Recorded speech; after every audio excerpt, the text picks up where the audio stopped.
الرحيم يسبح لله ما في السماوات وما في الأرض له الملك وله الحمد وهو على كل شيء قدير هو الذي خلقكم فمنكم كافر ومنكم مؤمن والله بما تعملون بصير خلق السماوات والأرض بالحق وصوركم فأحسن صوركم وإليه المصير يعلم ما في السماوات والأرض ويعلم ما تسرون وما تعلنون والله عليم بذات الصدور ألم يأتكم نبأ الذين كفروا من قبل فذاقوا وبال أمرهم ولهم عذاب أليم ذلك بأنه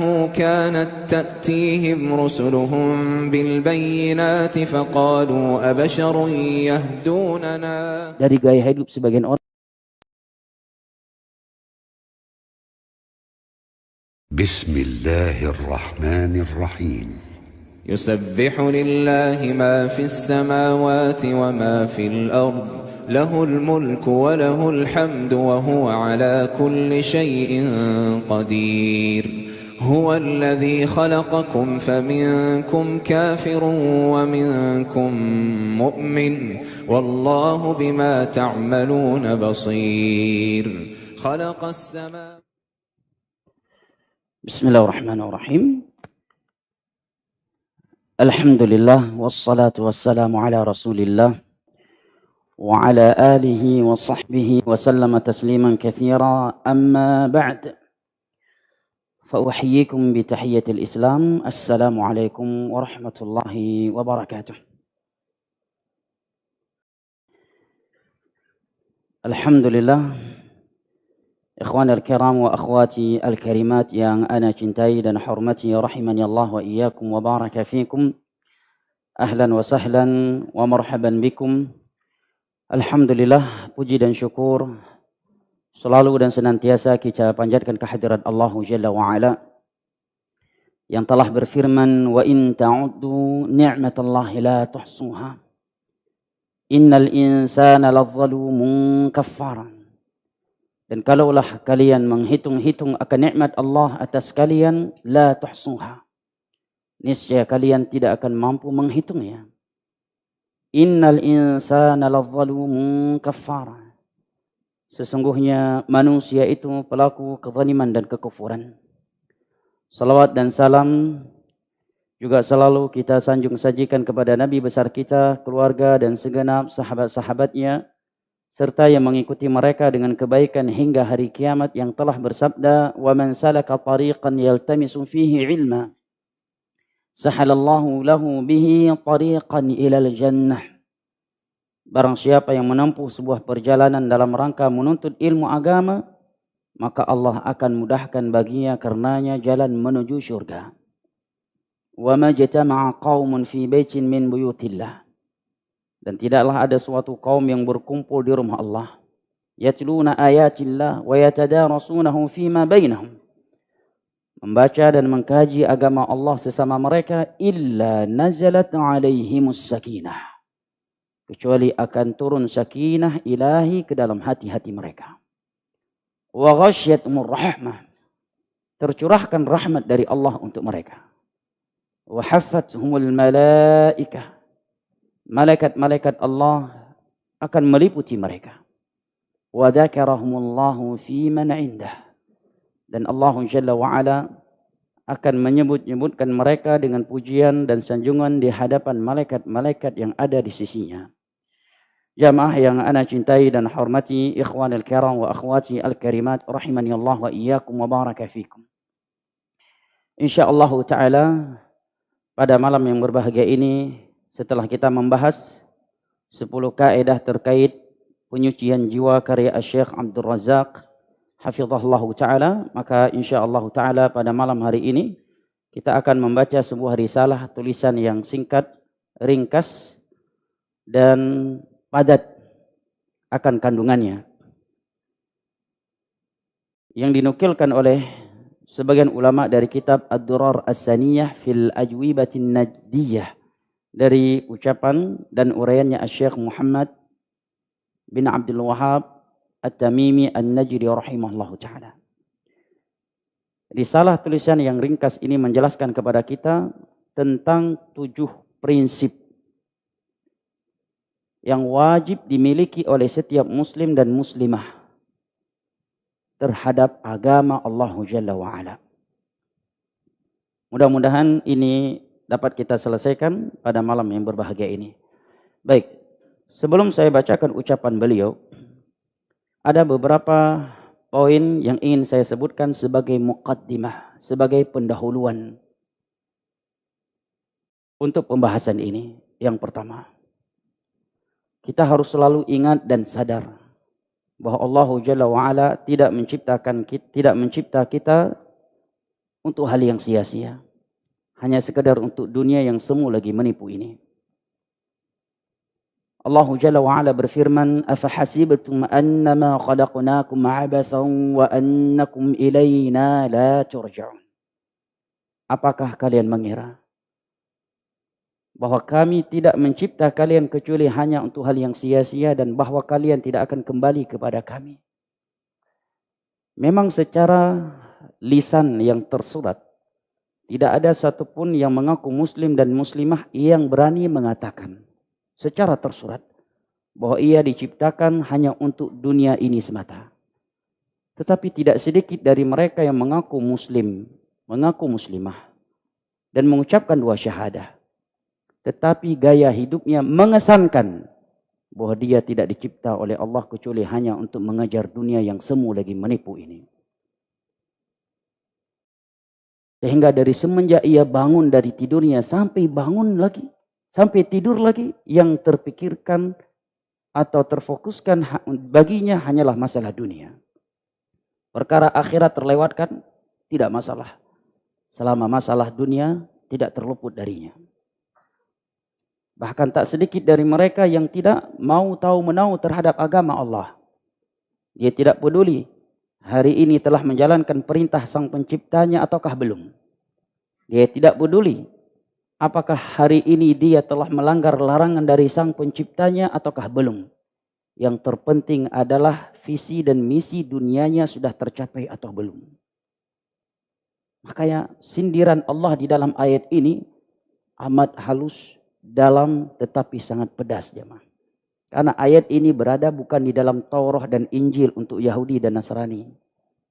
Ayat ini ada di dalam kitab sucinya kita yang mengaku muslim dan muslimah. Di dalam kitab suci kita Allah meletakkan ayat ini. Allah berfirman, "Afahasibtum annama khalaqnakum 'abathan wa annakum ilayna la turja'un?" Apakah kalian mengira bahwa kami tidak mencipta kalian kecuali hanya untuk hal yang sia-sia? Sekedar mengumpulkan harta benda, karir, dan nilai-nilai dunia yang semu lagi menipu ini. Wa annakum ilaina la turja'un. Dan apakah kalian mengira bahwa kalian tidak akan kembali kepada kami? Lihat gaya hidup sebagian orang yang mengaku muslim dan muslim hari ini. Seolah-olah dia tidak akan mati. Ya kan? Gaya hidup sebagian orang yang mengaku muslim dan muslimah hari ini. Seolah-olah syurga neraka itu tidak ada. Gaya hidupnya mengesankan seolah-olah dia tidak beriman adanya alam barzakh. Bahkan gaya hidupnya sebagian orang yang melampaui batas dalam bermaksiat kepada Allah, seolah-olah malaikat maut takut untuk mencabut nyawa dia. Ya kan? Gaya hidup sebagian orang mengesankan demikian. Seolah-olah malaikat maut akan takut mencabut nyawa dia. Nah, seolah-olah dia punya orang dalam untuk bisa masuk surga. Dan cukup untuk menyogok, na'udzubillah, agar tidak masuk ke dalam neraka Allah. Ini yang dikesankan dari gaya hidup sebagian orang yang mengaku muslim dan muslimah hari ini. Maka yang Allah Jalla wa'ala ingatkan kita di dalam ayat dari akhir surat Az-Zariyat.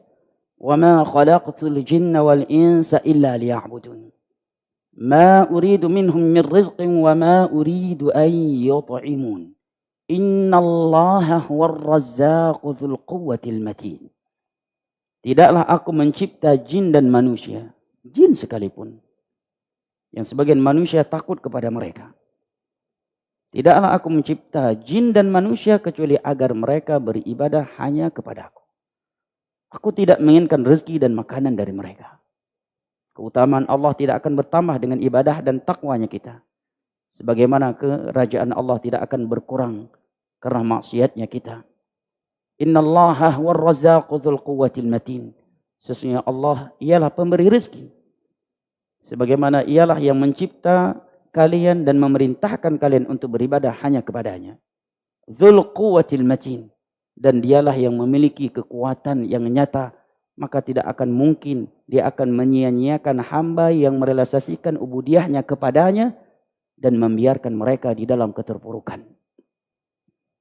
Poin yang kedua, sebagai pendahuluan untuk pembahasan kitab kita ini, bahwa apabila kita telah mengetahui dan menyadari bahwa Allah Jalla wa'ala mencipta kita bukan untuk hal yang sia-sia tetapi untuk menghambakan diri hanya kepadanya, maka hendaknya kita menjalankan konsekuensi ini.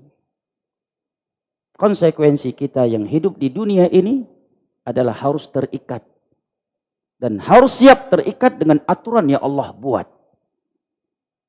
Kalau ingin hidup tanpa aturan dari Allah, silahkan. Dengan syarat jangan tinggal di bumi yang dicipta oleh Allah Subhanahu wa Ta'ala.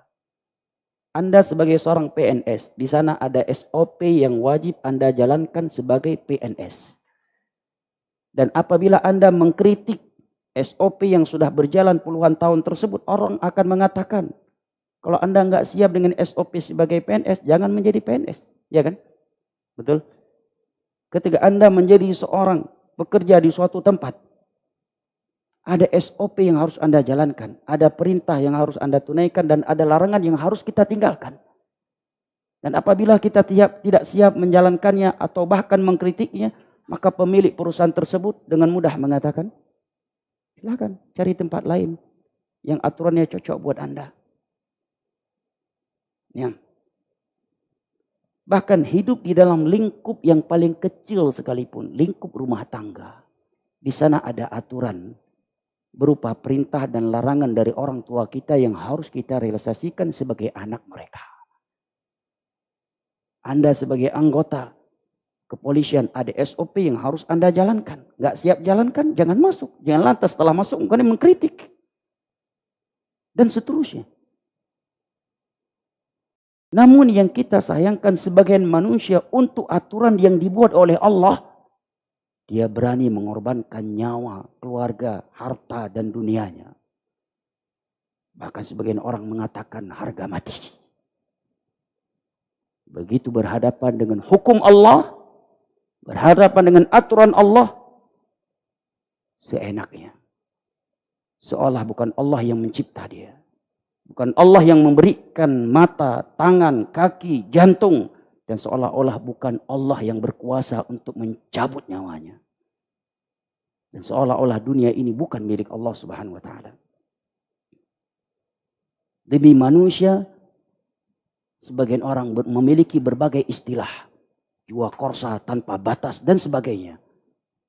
Begitu berhadapan dengan aturan Allah, perintah dari nabinya, dia acuh tak acuh. Berhadapan dengan larangan dari sang penciptanya atau dari Nabi sallallahu alaihi wasallam, dia tidak peduli. Dia sudah melanggarnya ataukah tidak. Maka yang Allah Jalla wa Ala mengingatkan hal ini terhadap kita di dalam ayat dari surat Al-Qiyamah. Allah berfirman, ayahsabul insanu ayyutraka suda? Apakah manusia itu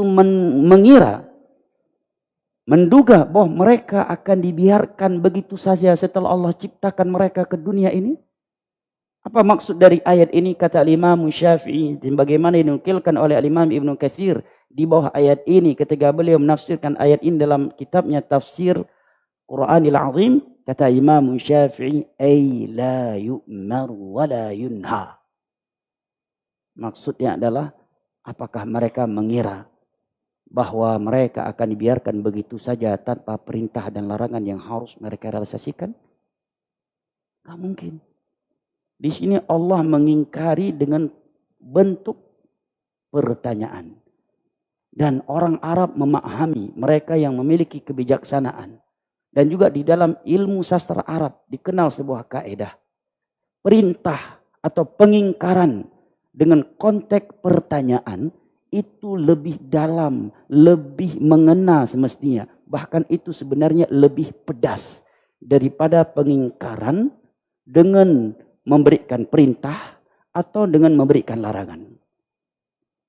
Maka kalimat apakah mereka mengira akan dibiarkan begitu saja, ini semestinya lebih mengena di hati kita daripada sekedar Allah mengatakan jangan kalian kira bahwa kalian akan dibiarkan begitu saja setelah kalian diciptakan. Nah, ini disebut dengan al-istifham al-inkari at-taubihi dalam ilmu sastra Arab. Sebuah pertanyaan yang tidak bermaksud mengetahui jawaban. Tetapi pertanyaan tersebut disebutkan sebagai bentuk pengingkaran dan celaan. Al-istifham al-inkari at-taubihi. Di dalam ayat ini Allah mengatakan ayahsabul insanu ayyutraka sudah. Apakah manusia mengira bahwa mereka akan dibiarkan begitu saja tanpa perintah dan larangan? Demikian juga Allah firmankan di ayat yang pertama dari surat Al-Ankabut. Alif Lam Mim. Ahasiban nasu ayyutraku ayyaqulu amanna wahum la yuftanun. Alif Lam Mim. Apakah manusia mengira bahwa setelah mereka berkata kami beriman, mereka akan dibiarkan tanpa ujian. Ujian berupa perintah yang harus mereka laksanakan. Berupa larangan yang harus mereka tinggalkan. Nah, berupa musibah yang harus mereka terima dengan sabar dan ikhlas. Sungguh kami telah menguji orang-orang yang sebelum mereka. Bahkan sebagian ujian yang Allah timpakan kepada umat terdahulu itu tidak Allah timpakan kepada umat Nabi Muhammad. Apa di antaranya? Kalau umat Nabi Musa ingin bertobat dari dosa-dosa yang telah mereka lakukan, syarat Allah terima tobat mereka dengan apa? Faqtulu anfusakum. Mereka harus bunuh diri. Baru diterima taubatnya. Dalam syariat Nabi Muhammad itu dihapus. Ya. Daging sapi, daging kambing secara umum Allah haramkan kepada Yahudi dan Nasrani pada zaman Nabi Musa dan Nasrani. Nabi Musa dan Isa, kecuali daging-daging yang menempel pada tulang-tulang. Bayangkan kalau aturan itu Allah berikan kepada kita. Jangankan kambing, binatang jelas-jelas jorok, menjijikkan dan membahayakan. Allah haramkan, masih ada yang mau melanggarnya. Ya kan? Subhanallah. Tikus begitu kotor, begitu jorok. Ada yang mau menjadikannya sebagai bakso. Ya, Allah musta'an. Allah katakan, وَلَقَدْ فَتَنَّا الَّذِينَ مِنْ قَبْلِكُمْ فَلَيَعْلَمَنَّ اللَّهُ الَّذِينَ صَدَقُوا وَلَيَعْلَمَنَّ الْكَاذِبِينَ. Dan sungguh kami telah menguji orang-orang yang sebelum kalian. Sehingga Allah tahu siapa yang jujur dan siapa yang tidak jujur dari kalian. Kemudian poin yang berikutnya sebagai pendahuluan untuk kitab yang akan kita bahas ini adalah meskipun kita diciptakan oleh Allah untuk beribadah hanya kepadanya dan kita terikat dengan aturannya di dunia ini, maka tidak perlu berkeluh kesah jamaah. Kenapa? Karena itu hanya sesaat, hanya sementara. Tidak lama. Hanya sampai kapan? Sampai mati. Waktu ini malaikat maut datang mencabut nyawa kita, berarti hanya sampai malam ini kita wajib sholat, wajib puasa, wajib haji, wajib zakat. Ya.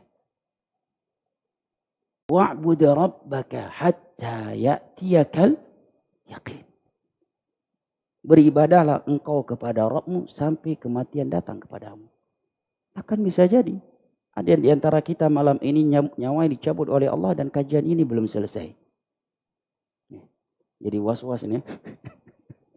Ya, bukan doa, peringatan, mencakup ana dan antum semua. Ya kan? Subhanallah. Nabi Sulaiman ketika meninggal gak ada yang mengetahuinya. Ya kan? Namrud 400 tahun berkuasa, 400 tahun berkuasanya. Sebagai raja yang kejam dan bengis itu 400 tahun lamanya. Allah matikan dengan tahu Dengan apa? Bukan dengan bom, bukan rudal, bukan ditembak oleh sniper, bukan pula dia diracun. Hanya dengan seekor lalat yang masuk melalui hidungnya dan berputar-putar di dalam otaknya, dan Allah biarkan selama 400 tahun juga. Sehingga orang yang paling sayang kepadanya setelah ia merasakan itu adalah orang yang setiap kali berjumpa dengan dia mau menampar atau menendang kepalanya. Dengan harapan itu lalat bisa keluar. Al-jaza min jinsil amal. Balasan dari Allah itu setimpal dengan apa yang kita lakukan. Allah yu'amiluka kama tu'amilu bihi ibadah. Allah akan memperlakukan engkau sebagaimana engkau memperlakukan hamba-hamba Allah Subhanahu wa ta'ala. Al-jaza min jinsil amal. Nah, hanya sampai mati jemaah. Anggaplah kita punya umur 60 hingga 70 tahun. Sebagaimana Nabi menyebutkan itu adalah umur mayoritas umat beliau di dalam hadisnya, inna a'mara ummati baina 60 wa 70 wa qalilun man jawaza dzalik. Umur mayoritas umatku berkisar antara 60 dan 70 tahun. Amat sedikit dari antara mereka yang punya umur lebih dari itu. Sekarang coba lihat jemaah. Siapa di antara kita yang punya umur lebih dari 60 hingga 70 tahun? Walaupun ada mungkin nggak lebih dari 5 orang. Ya kan? Nah, seandainya umur kita sampai 60 hingga 70 tahun. 60 hingga 70 tahun di dunia ini, kalau kita bandingkan dengan waktu akhirat yang satu hari yang Allah katakan ka'alfi sanatim mimma ta'udun, seperti 1000 tahun di dunia ini, dan satu hari notabene 12 jam. Maka waktu 60 hingga 70 jam, 60 hingga 70 tahun dunia ini tidak lebih dari 1,5 jam waktu di akhirat.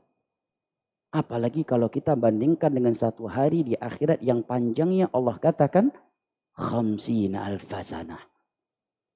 Seperti 50.000 tahun di dunia ini.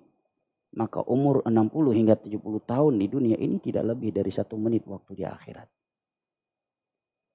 Sedangkan Nabi SAW bersabda di dalam hadis yang diriwayat oleh Al-Imam Al-Bukhari dari Nu'man bin Bashir radhiyallahu anhuma, inna ahwana ahli an-nari 'adaban yawm al-qiyamah la rajulun yudha'u tahta rijlihi jamratan fayaghli minhuma dibaghu fayadhunnu annahu ashadduhum 'adaba wa huwa ahwanuhum 'adaba. Nasallallahu salamul afiyah. Penghuni neraka yang paling ringan siksaannya, tidak ada yang lebih ringan darinya, adalah seorang hamba yang Allah letakkan 2 bara api di bawah kaki. Ingat, baru diletakkan 2 bara api di bawah kakinya. Belum dituangkan nanah penghuni neraka ke dalam mulutnya. Belum juga dituangkan minyak yang mendidih di dalam perutnya. Baru Allah letakkan 2 bara api, itu pun di bawah kakinya. Tetapi otaknya bisa meleleh dan mendidih. Maka ia menyangka bahwa dialah penghuni neraka yang paling keras siksaannya. Padahal dia adalah penghuni neraka yang paling ringan siksaannya. Nah. Ikhwanil kiram wa akhwati al-karimat rahimani Allah wa iyyakum wa baraka fikum. Poin berikutnya adalah bahwa Allah Jalla wa Ala, sebagaimana di antara namanya adalah Ar-Rahman, Ar-Rahim, Al-Hakim, maka ia tidak akan memberikan perintah kepada kita kecuali kepada sesuatu yang murni baik atau dominannya ada kebaikan, tidak ada kejelekan darinya. Sebagaimana tidaklah Allah melarang kita dari beberapa hal kecuali hal tersebut murni buruk terhadap dunia dan akhirat kita. Dan seandainya ada kebaikan di dalamnya, maka tidak sebanding dengan keburukannya. Lantas apa yang membuat kita berat untuk merealisasikannya? Bukankah Allah Ar-Rahman, Ar-Rahim, Al-Hakim? Kenapa Pak poin ini penting untuk kita sebutkan jamaah? Karena sekarang kita lihat pada diri kita sendiri, nggak usah nilai orang lain, pada diri kita sendiri. Betapa sering kita bersikap, bertingkah terhadap perintah dan larangan Allah dengan sikap yang mengesankan. Seolah Allah itu bukan Al-Hakim, bukan Ar-Rahman, bukan Ar-Rahim. Sehingga kita masih bertanya, apa hikmahnya? Ya kan? Kalau sebagian orang diajak untuk melakukan sesuatu yang jelas-jelas dalilnya, hadisnya.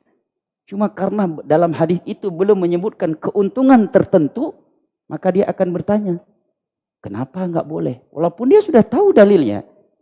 Ya kan? Kenapa kok bisa enggak boleh? Padahal jelas jawabannya, karena sang pencipta Anda yang melarangnya, cukup. Ya kan? Lebih dari itu silakan kalau Allah menyebutkan keutamaannya. Nah, seandainya tidak ada jawaban kecuali itu, maka sudah cukup itu sebagai jawaban bagi seorang yang memahami bahwa dia diciptakan untuk menghambakan yang telah memberikan perintah dan larangan tersebut kepadanya. Makanya Allah Jalla wa'ala berfirman di dalam surat An-Nur, "Innama kana qaulal mu'minin idza du'u ila Allah wa rasulihi liyahkuma bainahum an yaqulu sami'na wa ata'na." Ciri mukmin sejati itu apabila dia diseru kepada perintah Allah, hukum Allah dan Rasulnya, dia selalu berkata sami'na wa ata'na. Bukan sami'na wa kumaha'na. Atau sami'na wa kenapana. Sami'na wa kami pikirna dulu. La. Sami'na wa ata'na. Wa ulaika humul muflihun. Mereka lah orang-orang yang beruntung.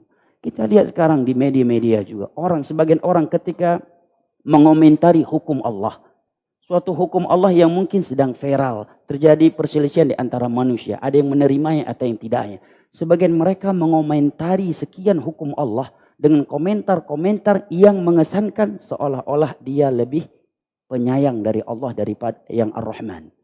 Seolah dia lebih berilmu tentang kebaikan dan kejelekan untuk manusia ini daripada Allah yang Al-Alim. Dan seolah dia lebih hikmah dalam mengatur manusia ini daripada Allah yang Al-Hakim. Kemudian daripada Nabi SAW. Itu yang terkesan. Dan itu yang kita lihat. Nah, kemudian poin yang terakhir sebagai muqaddimah untuk pembahasan kitab ini. Ikhwanil kiram wa akhwati al-karimat yang ana cintai rahimani Allah wa iyyakum wa baraka fikum, bahwa menjalankan perintah Allah dan meninggalkan larangannya, kata Imam Ibn Al-Qayyim, adalah sumber kebahagiaan, ketentraman dan kesuksesan utama seorang muslim di dunia dan akhirat. Hidupnya tidak akan pernah bahagia di dunia, di alam barzakh dan di akhirat kelak, kecuali dengan menjalankan perintah Allah Subhanahu wa taala dan meninggalkan larangannya. Lantas apa yang membuat kita sulit dan enggan merealisasikannya? Allah berfirman di ayat ke-79 dari surat An-Nahl, "Man 'amila salihan min dzakarin aw untha wa huwa mu'min, falanuhyiyannahu hayatan thayyibah wa lanajziyannahum ajrahum bi ahsani ma kanu ya'malun." Barang siapa yang melakukan suatu amalan yang saleh. Suatu amalan itu dikatakan saleh apabila memenuhi dua syarat. Yang pertama ikhlas karena Allah, dan yang kedua sesuai dengan sunnah Nabi SAW. Dan dia memiliki iman, akidah yang benar. Dia lelaki ataukah wanita. Maka sungguh kami akan memberikannya kehidupan yang indah. Kata ulama tafsir, ini mencakup kehidupan di dunia, di alam barzakh, dan di akhirat kelak. Dan kami akan membalasnya dengan sesuatu yang lebih baik dari apa yang telah ia perbuat. Sebesar apapun pengorbanan kita di jalan Allah, maka balasan Allah akan lebih besar dari itu.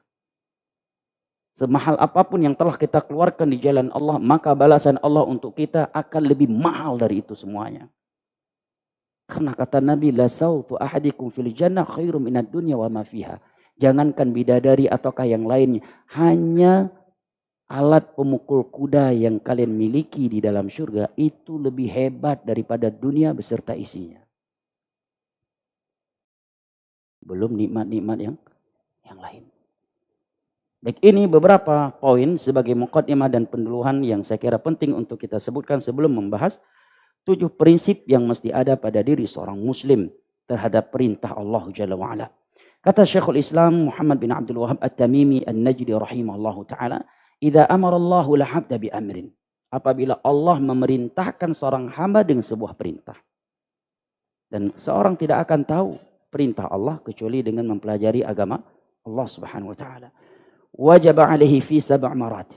Maka ia harus memiliki 7 prinsip sebagai berikut, dan ini harus berurutan. Ya, secara berurutan prinsip ini. Yang pertama kata beliau, al-ilmu bih. Dia harus mengilmui perintah Allah tersebut. Yang kedua, mahabbatuh. Ia harus mencintainya. Yang ketiga, al-azmu 'alal fi'l. Dia bertekad jujur akan mengamalkannya. Yang keempat, al-amal. Dia harus mengamalkannya. Yang kelima, kaunuhu yaqa'u 'alal masyru' khalisan sawaban. Dia harus mengamalkannya dengan ikhlas, dengan hati yang ikhlas dan sesuai dengan tuntunan Nabi SAW. Yang keenam, prinsip keenam yang setelahnya adalah at-tahdzir min fi'li ma yuhbituh. Apabila dia telah mengerjakan perintah Allah tersebut, ikhlas dan sesuai dengan sunnah Nabi, maka hendaknya dia waspada, berhati-hati dari perbuatan-perbuatan yang bisa membatalkan atau menghilangkan pahala ia tersebut. Yang ketujuh kata beliau, as-sabatu alaih. Dia harus istiqamah di atasnya. Ini 7 prinsip yang mesti ada pada diri seorang muslim dan muslimah terhadap perintah Allah. Ini beliau sebutkan secara global, berikut ini beliau sebutkan secara rinci. Dan ini metode dalam penyampaian ilmu agama. Maka kita lihat banyak hal-hal yang Allah sebutkan dalam Al-Quran. Awalnya Allah sebutkan secara global. Ya. Kemudian di tempat yang lain Allah sebutkan secara rinci. Seperti kisah para nabi. Demikian juga di dalam hadis-hadis Nabi. Banyak ilmu yang Nabi sampaikan. Awalnya Nabi sebutkan secara global terlebih dahulu. Setelah itu baru Nabi sebutkan satu persatu. Seperti hadis riwayat Al-Imam Al-Bukhari dan Muslim dari Abu Hurairah radhiyallahu anhu. Nabi mengatakan sab'atun yudhilluhumullah yauma la dhilla illa dhilluh. Ada 7 golongan yang akan dinaungi oleh Allah pada hari kiamat. Pada hari yang tiada naungan kecuali hanya naungannya. Setelah itu baru Nabi sebutkan satu persatu. Ya, Al-Imamul Adil, Ar-Rajul Mu'allaqan Qalbu, dan seterusnya. Ini metode dalam penyampaian ilmu. Dan metode ini bisa antum pakai sekalipun antum sedang mengajarkan ilmu dunia.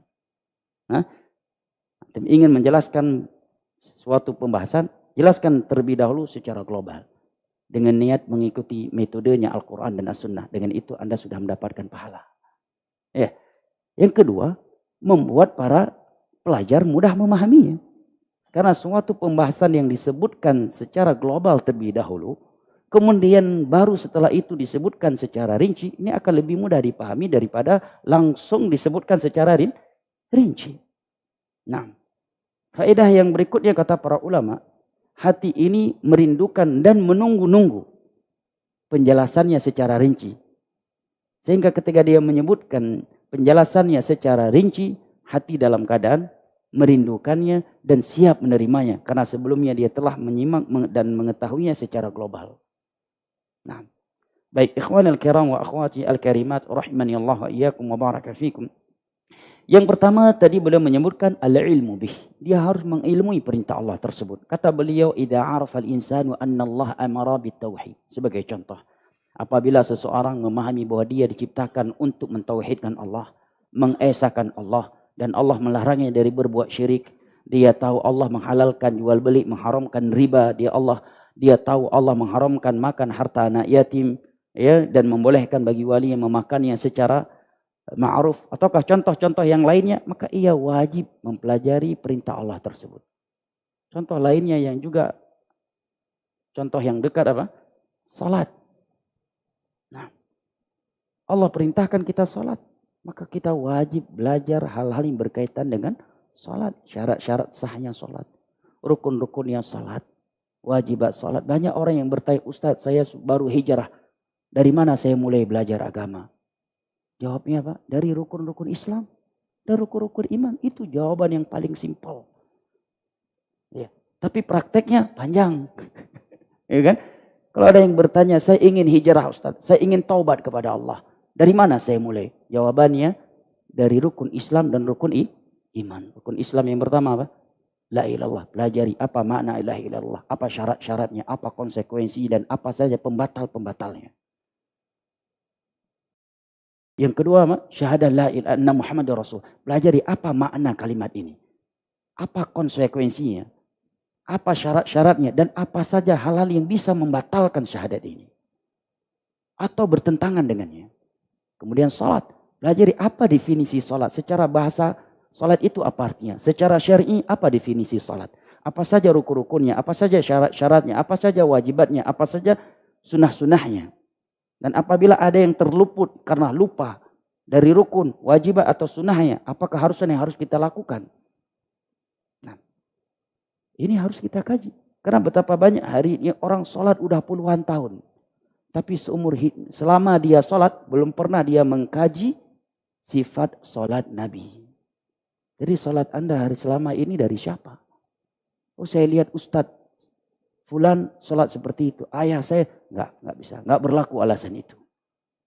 Seandainya benar tetap salah karena caranya sudah salah, mengikuti manusia bukan karena mengetahuinya dalilnya. Menghafal dalil memang bukan sebuah kewajiban, tetapi mengetahui landasan dalil terhadap agama ini itu sebuah kewajiban. Makanya ketika Allah memerintahkan kita untuk bertanya kepada ulama apabila kita tidak tahu, Allah sebutkan syaratnya. Fas'alu ahla dzikri in kuntum la ta'lamun.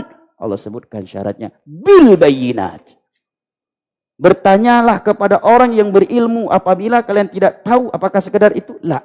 Allah jelaskan bil bayyinat dengan penjelasan-penjelasan yang nyata. Minta dalilnya. Enggak perlu takut. Minta dalilnya. Kalau dia seorang ustadz yang jujur, kiai yang jujur dalam mengajak manusia untuk terikat dengan agama Allah, bukan mengikat mereka dengan kepribadiannya, dia justru senang ketika melihat ada jamaah, ada audien, ada murid yang bertanya dan menuntut dia untuk mendatangkan dalilnya. Kalau ada kiai ustadz marah-marah, ini kiai bahlul du'atun ala abwabi jahannam. Berarti dia tidak menyuruh muridnya ke Al-Quran dan As-Sunnah. Bahkan ada sebagian orang, kamu nggak usah tahu dalilnya. Sebelum kamu lahir, guru saya udah melakukannya. Emangnya agama ini punya Anda? Imam Ahmad saja menuntut dalil kepada Imam Syafi'i dan seterusnya. Nah, dalil. Wala taqfu ma laysa laka bihi ilm. Inna as-sam'a wal basara wal fu'ada kullu ulaika kana anhu mas'ula. Dalam surat Al-Isra. Jangan sekali-kali engkau melakukan sesuatu tanpa ilmu. Oh, saya melihat Ustadz Fulan, beliau alumni Madinah, Mekah. Ya. Imam Masjidil Haram dan Madinah sekalipun bukan dalil buat kita. Tetapi seluruh ucapan dan perbuatan mereka harus di atas dalil. Apalagi Ustadz Indonesia. Ya. Wala taqfu ma laysa laka bihi ilm. Jangan sekali-kali engkau melakukan sesuatu tanpa ilmu. Saya coba dulu deh. Kalau benar alhamdulillah, kalau enggak benar, di akhirat itu tempat cuma dua. Kalau bukan surga, maka neraka. Tidak ada tempat pertentangan. Orang yang dia nggak merasa dirinya benar dan nggak merasa orang lain salah. Berarti tempatnya dia di tengah-tengah di hari kiamat nanti. Ya.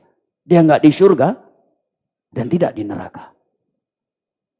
Fariqun fil jannah wa fariqun fis sa'ir, kata Allah. Manusia cuma ada dua kelompok. Kalau bukan di surga tempatnya, maka di neraka. Seandainya seorang mencoba-coba melakukan sesuatu karena coba-coba, rupanya benar, tetap salah. Karena cara dia melakukannya sudah dengan cara yang salah, yaitu mencoba-coba. Bukan karena ilmu.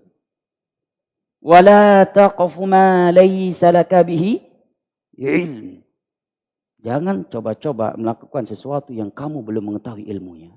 Menghafal dalil memang bukan sebuah kewajiban. Tetapi mengetahui dalilnya itu sebuah kewajiban bagi setiap muslim dan muslimah dalam beragama. Inna as-sam'a wal basara wal fu'ada kullu ulaika kana anhu mas'ula. Sesungguhnya pendengaran, penglihatan dan hati itu kelak akan ditanya oleh Allah. Makanya Nabi menyebutkan sebagian manusia ketika ditanya di dalam alam barzah, man rabbuk wa madinuk wa man nabiyyuk, sebagian manusia menjawab apa? La adri.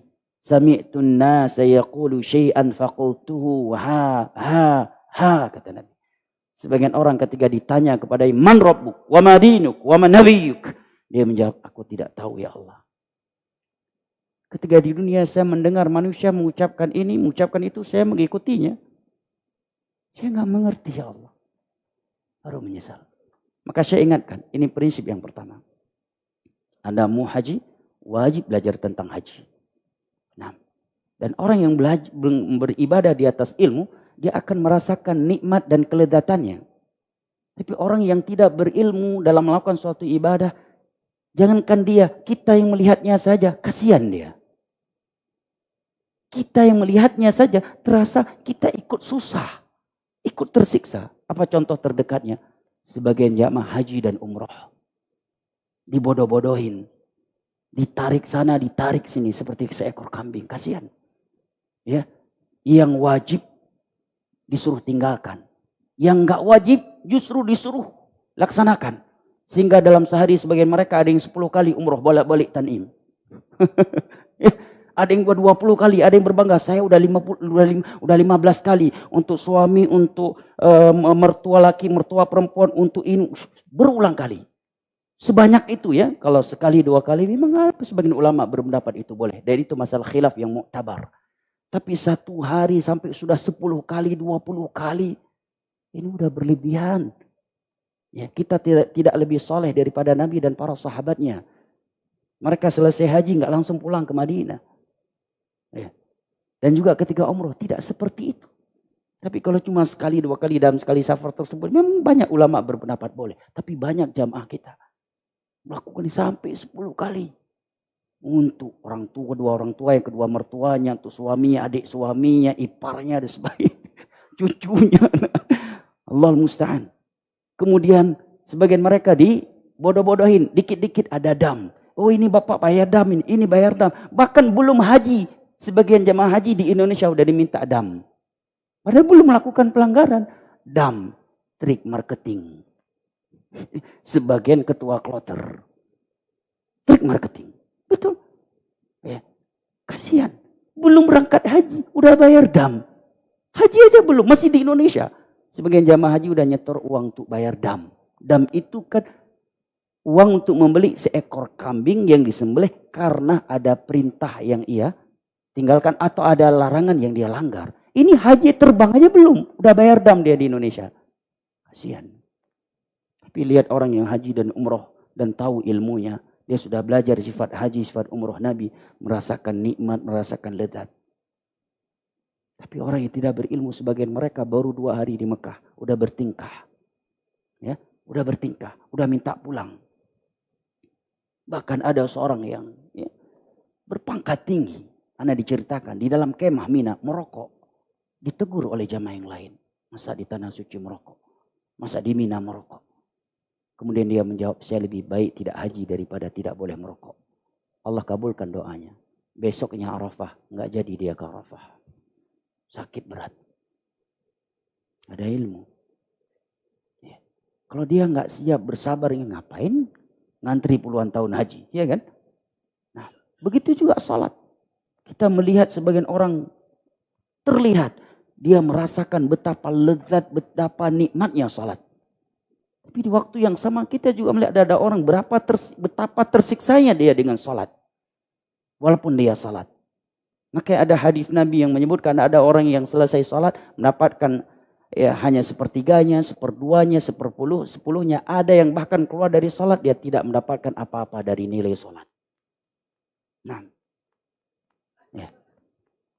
Maka ini prinsip yang pertama jamaah yang dimuliakan Allah. Yang kedua, sudah ada Nisha. Ya, yang kedua beliau sebutkan tadi adalah mahabbatu ma anzalallah. Dia harus mencintai perintah Allah tersebut. Wa kufru man karihah. Karena kufur orang yang membenci perintah Allah. Seandainya kita belum melakukannya atau jatuh bangun dalam melakukannya. Tapi jangan sampai kita membencinya. Allah Jalla wa'ala berfirman dalam surat Muhammad. Ayat ke-9. Dzalika bi'annahum karihu ma anzalallah. Fa'ahbatu a'malahum. Karena mereka benci terhadap apa yang Allah turunkan dari agamanya. Maka Allah hanguskan seluruh amalan yang telah mereka kerjakan. Cinta adalah satu dari 3 rukun ibadah hati. Ibadah hati memiliki 3 rukun. Rukun utamanya adalah mahabbah. Yang kedua adalah roja, optimis kepada Allah. Dan selalu berbaik sangka kepadanya. Sebagai Ghaffar Ar-Rahman Ar-Rahim. Dan yang ketiga adalah al-khawf. Selalu takut dan waspada Jangan-jangan ini belum diterima oleh Allah. Maka dia selalu bersegera untuk melakukannya. Tatajafa junubuhum anil madaji'i yad'una rabbahum khawfan wa tama'a wa mimma razaqnahum yunfiqun. Dan seseorang tidak akan bergerak untuk sesuatu yang ia belum cintai. Ini kaedah paten kata Syekhul Islam. Jangankan dalam masalah ibadah, masalah dunia juga seperti itu manusia. Ya kan? Gak mungkin seorang bergerak dan berkorban untuk sesuatu yang tidak ia cintai. Maka ada kitab bagus, mudah-mudahan suatu saat bisa kita bahas. Judul kitabnya, Syekhul Islam berikan, Al-Ubudiyah. Penghambaan kepada Allah. Itu judul kitabnya. Di awal kitab beliau membuka dengan ucapannya, Al-Mahabbatu Muharrikah. Cinta itu adalah motor penggerak. Dan itu kata beliau tidak hanya dalam urusan akhirat, dalam urusan dunia juga demikian. Kenapa sebagian orang mampu begadang di sepertiga akhir malam untuk nonton Piala Dunia? Karena dia mencintai Piala Dunia. Ya kan? Olahraga sepak bola. Ya. Tapi coba kita minta dia bangun di sepertiga akhir malam nonton bebek berantem. Gak bakal mau karena gak mencintai itu. Ya kan? Ada yang bangun di sepertiga akhir malam hanya untuk jualan sayur.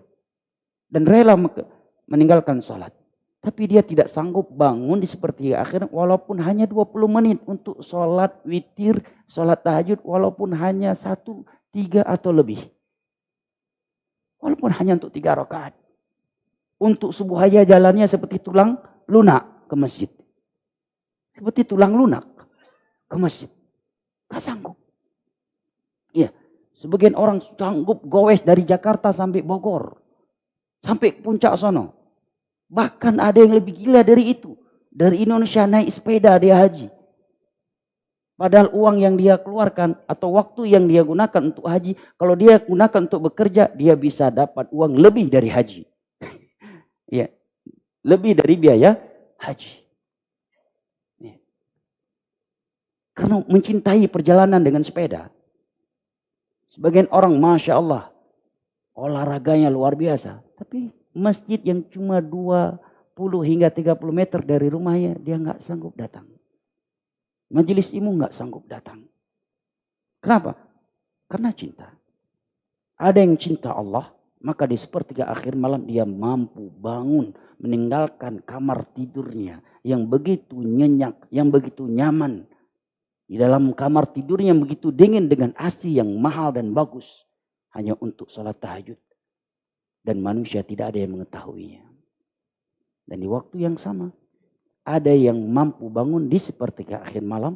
Karena ditelepon oleh komandan. Begitu lihat kering. Siap! Siap! 86! Ya, bunyi alarm. Azan. Ya, belum komat. Komat dulu. Ya komat. Tunggu ruku. Dapat ruku 1 rakaat. Rakaat pertama lewat. Rakaat kedua masih ada. Nabi mengatakan. Barang siapa yang dapat 1 rakaat. Maka dia mendapatkan sholat itu. Udah selesai rakaat. Tinggal tasyahud. Dapat tasyahud selama salam. Dapat pahala jamaah. Terlupa jamaah. Jamaah di rumah. Sama istri mana anak. Sebagian manusia. Semuanya kembali kepada bab ini. Kata Syekhul Islam Ibnu Taimiyah. Al-mahabbatu muharrikah. Cinta itu adalah motor penggerak. Kita cukupkan sampai sini karena waktu Isya yang telah masuk. Dan insya Allah kita selesaikan kitab ini dengan waktu 10 atau 20 menit setelah selesai sholat Isya. Lebih dan kurangnya ana mohon maaf. Wabillahi taufiq wal hidayah. Wa sallallahu ala nabiyyina Muhammad wa ala alihi wa sahbihi wa sallam. Wa akhiru da'wana anil hamdulillahi rabbil alamin. Wassalamualaikum warahmatullahi wabarakatuh.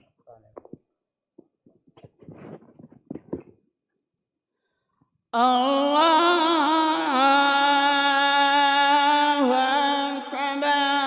Akbar.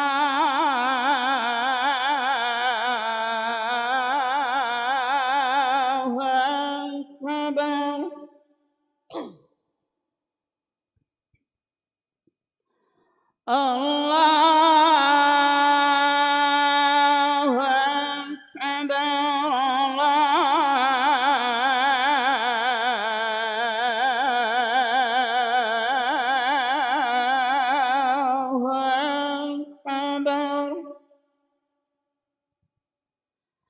أشهد أن لا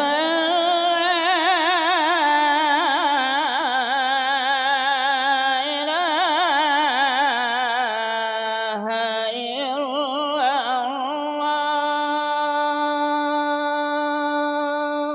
ولقد جعلنا في السماء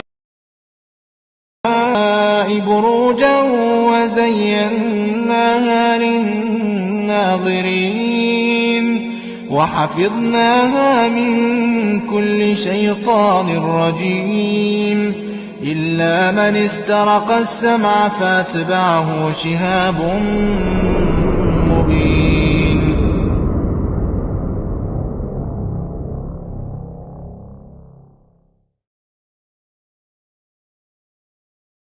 ولقد جعلنا أرسلنا من قبلك إلا رجالا نوحي إليهم فاسألوا أهل الذكر إن كنتم لا تعلمون. بالبينات والزبر وأنزلنا إليك الذكر لتبين للناس ما نزل إليهم ولعلهم يتفكرون. أفامن الذين مكروا السيئات أن يخسف الله بهم الأرض أو يأتيهم العذاب من حيث لا يشعرون أو يأخذهم في تقلبهم فما هم بمعجزين أو يأخذهم على تخوف فإن ربكم لرؤوف رحيم. أولم يروا إلى ما خلق الله من شيء يتفيأ ظلاله عن اليمين والشمائل سجدا لله وهم داخرون. ولله يسجد ما في السماوات وما في الأرض ولله يسجد ما في السماوات وما في الأرض من دابة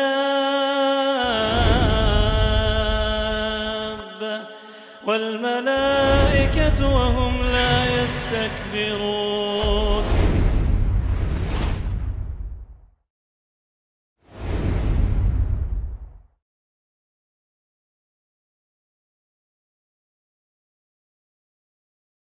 ما في السماوات وما في الأرض من دابة والملائكة وهم لا يستكبرون.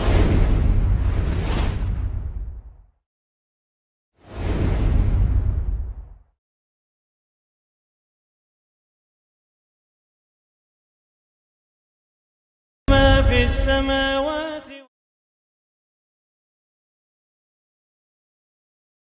بسم الله الرحمن الرحيم. قد سمع الله قول التي تجادلك في زوجها وتشتكي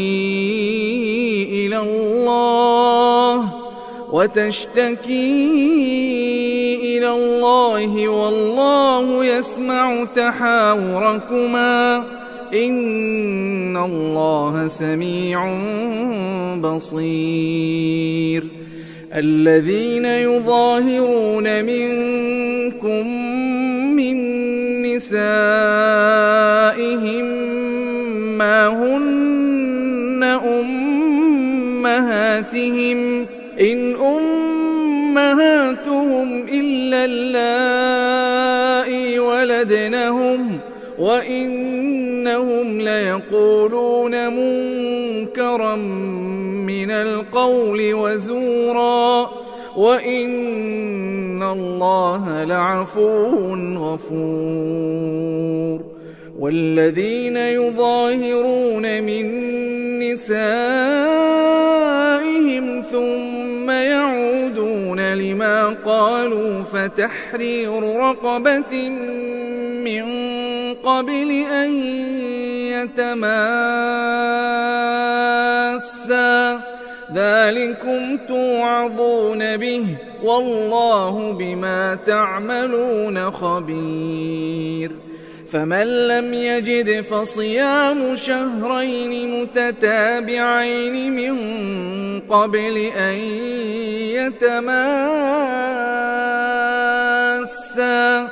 فمن لم يستطع فإطعام 60 مسكينا ذلك لتؤمنوا بالله ورسوله وتلك حدود الله وللكافرين عذاب أليم إن الذين يحادون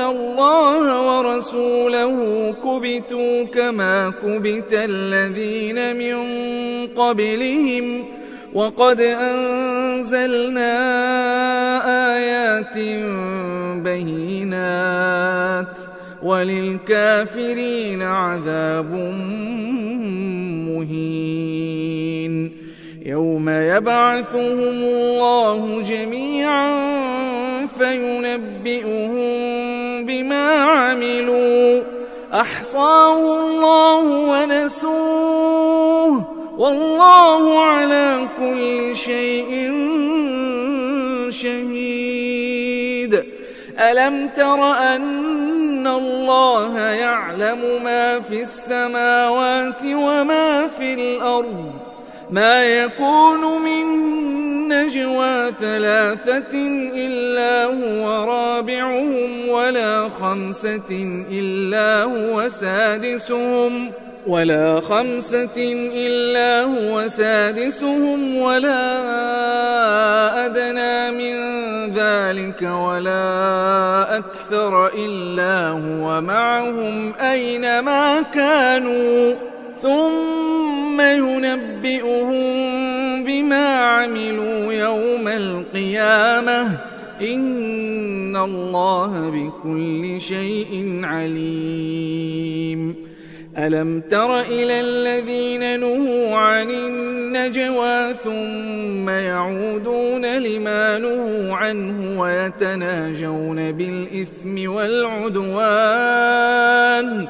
ويتناجون بالإثم والعدوان ومعصية الرسول وإذا جاءوك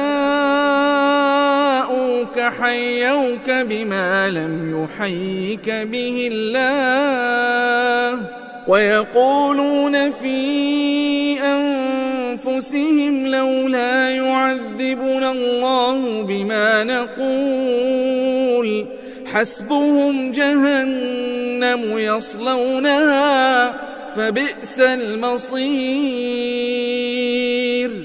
يا أيها الذين آمنوا إذا تناجيتم فلا تتناجوا بالإثم والعدوان ومعصية الرسول وتناجوا بالبر والتقوى واتقوا الله الذي إليه تحشرون إنما النجوى من الشيطان ليحزن الذين آمنوا وليس بضارهم شيئا إلا بإذن الله وعلى الله فليتوكل المؤمنون يا أيها الذين آمنوا إذا قيل لكم تفسحوا في المجالس فافسحوا يفسح الله لكم وإذا قيل انشزوا فانشزوا يرفع الله الذين آمنوا منكم والذين أوتوا العلم درجات والله بما تعملون خبير يا أيها الذين آمنوا إذا ناجيتم الرسول فقدموا بين يدي نجواكم صدقة ذلك خير لكم وأطهر فإن لم تجدوا فإن الله غفور رحيم أأشفقتم أن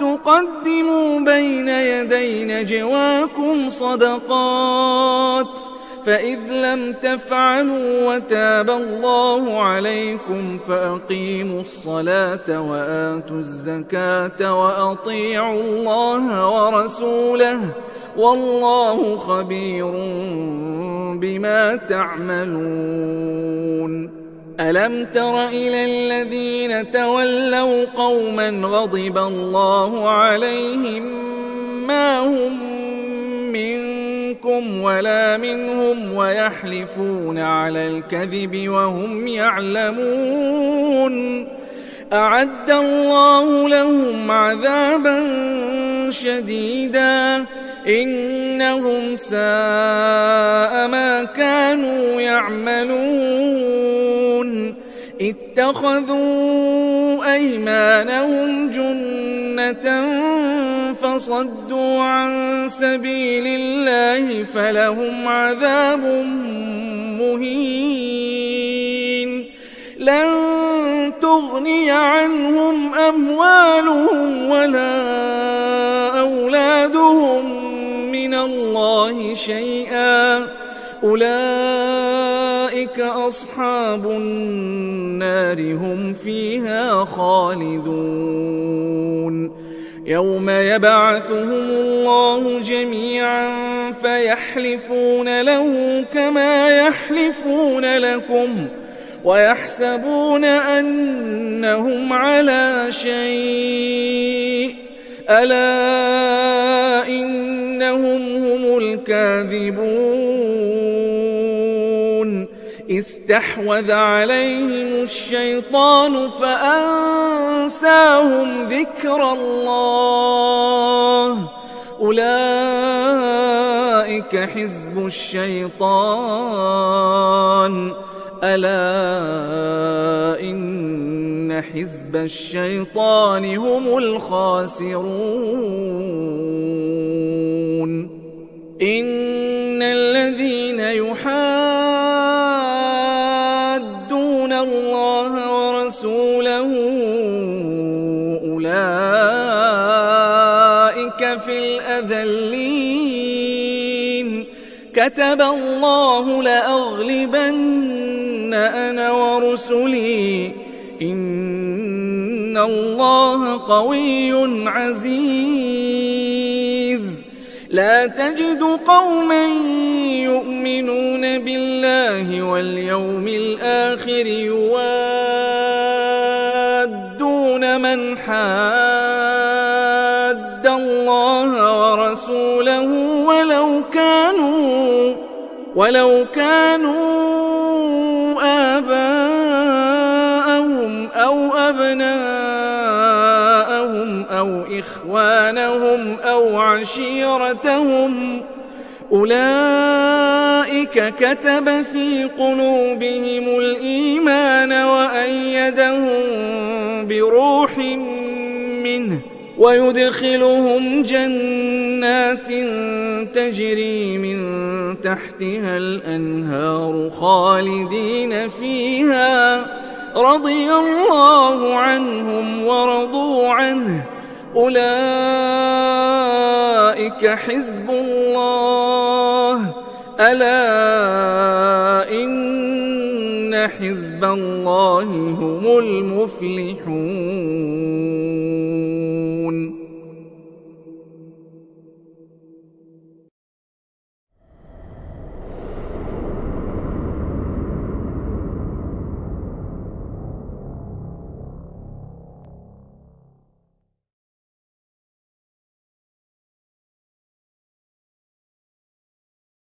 Assalamualaikum warahmatullahi wabarakatuh.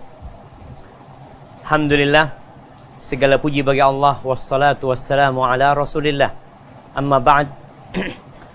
Akhi ukhti rahimakallah, bila kita melihat kesibukan manusia berburu dunia, terkadang kita terheran-heran dengan mereka, takjub dengan semangat dan ambisi mereka.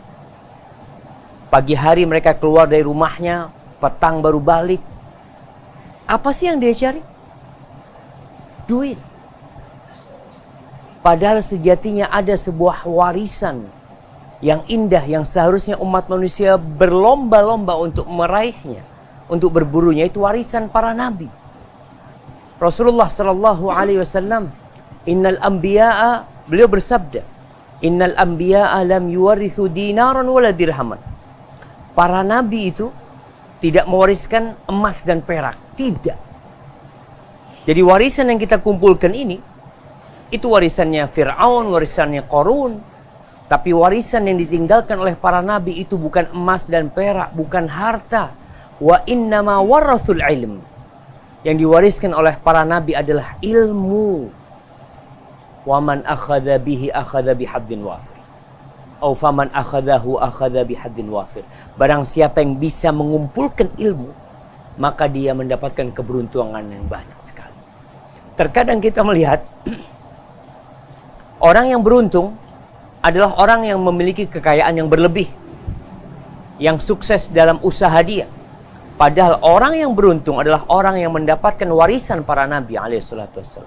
Suatu hari Abu Hurairah radhiyallahu ta'ala anhu berjalan melewati pasar di Madinah.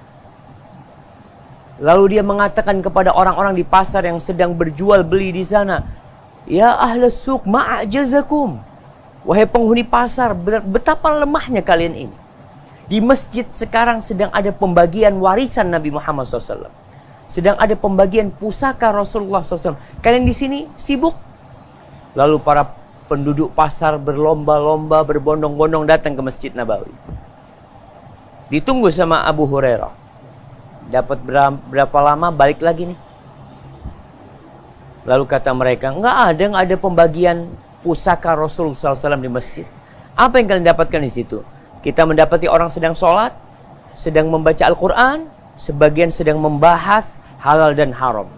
Lalu kata Abu Hurairah, itulah warisan Rasulullah SAW. Maka akhi ukhti, berusaha untuk mencari sepekan sekali, sepekan 2 kali, kalau bisa tiap hari, untuk mendapatkan warisan Rasulullah SAW, supaya engkau bisa duduk berdampingan dengan baginda Nabi kita Muhammad SAW. Barakallahu fiik. Assalamualaikum warahmatullahi wabarakatuh. Assalamualaikum warahmatullahi wabarakatuh. Alhamdulillah wassalatu wassalamu ala rasulillah. Taubat dan hijrah adalah kewajiban kita semua. Kita diperintahkan untuk hijrah dari kemaksiatan, dari kedurhakaan, dari kesyirikan, kekufuran, kepada ketaatan, kepada kesolehan, kepada keimanan dan ketauhidan, kepada ibadah yang sesuai dengan sunnah Nabi SAW. Namun yang perlu kita ingat, hijrah itu tidak mudah. Karena setiap orang yang berhijrah, dia harus mendengar firman Allah SWT dalam surat Al-Ankabut ayat 2. Ahasiban nas an yutraku an yaqulu amanna wa hum la yuftanun. Apakah manusia berpikir mereka akan dibiarkan begitu saja memproklamirkan iman mereka, taubat mereka, hijrah mereka, lalu mereka tidak diuji oleh Allah Subhanahu wa taala? Allah akan uji kita sehingga terbukti mana yang benar-benar hijrah dan mana yang KW dalam berhijrah. Untuk bisa bertahan dalam hijrah, untuk bisa bertahan dalam ujian-ujian tersebut, kita butuh ilmu, saudaraku. Allah berfirman dalam surat Al-Kahfi ayat 68, "Wa kaifa tasbiru 'ala ma lam tuhit bihi khubra." Bagaimana Anda bisa sabar? Bagaimana Anda bisa bertahan sedangkan Anda menghadapi masalah yang Anda tidak tahu ilmunya? Analogi sederhana bagaimana seseorang bisa melewati ujian fisika, kimia, matematik sedangkan dia tidak tahu ilmu tentang soal-soal tersebut. Begitu juga dengan ujian kehidupan. Gak mungkin kita bisa bertahan dalam hijrah kita kecuali dengan ilmu. Tapi ada sebuah pertanyaan. Ketika kita putuskan untuk mendatangi majelis ilmu, untuk menambah ilmu kita, ilmu apa yang harus kita prioritaskan? Bagaimana kurikulumnya? Majelis ilmu itu bagus-bagus dan sangat banyak, bahkan seringkali ada di waktu yang sama. Apa yang harus kita pelajari pertama kali? Saudaraku yang dirahmati oleh Allah Subhanahu wa taala, Al-Imam Ibnu Mubarak, seorang ulama besar, nama yang tidak asing lagi di dunia ilmu. Beliau memberikan jawabannya kepada kita, kepada orang-orang yang baru hijrah. Beliau mengatakan, "Kanu yatlubuna al-adab al-qabla al-ilm." Mereka, para sahabat, para tabi'in, ketika belajar, mereka mempelajari adab dulu sebelum mempelajari ilmu. Mereka mempelajari adab dan akhlak sebelum mereka mempelajari masalah-masalah ilmiah yang pelik, masalah-masalah ilmu yang besar dan panjang. Mereka mempelajari adab. Adab kepada Allah Subhanahu wa taala, adab kepada Rasulullah SAW, adab kepada sesama umat Islam, adab kepada manusia. Mereka mempelajari itu semua sehingga mereka sukses. Mereka jadi imam. Mereka bukan hanya menguasai ilmu secara teori, namun mereka menjadi teladan-teladan di dalam kehidupan keseharian mereka. Di samping kita belajar ilmu akidah, kita belajar iman, kita belajar ibadah-ibadah wajib keseharian seperti sholat 5 waktu. Materi yang harus kita kedepankan, yang harus kita prioritaskan adalah adab sebagaimana yang dikedepankan dan diprioritaskan oleh para ulama-ulama kita dari sahabat, tabi'in, dan tabi'ut tabi'in. Assalamualaikum warahmatullahi wabarakatuh.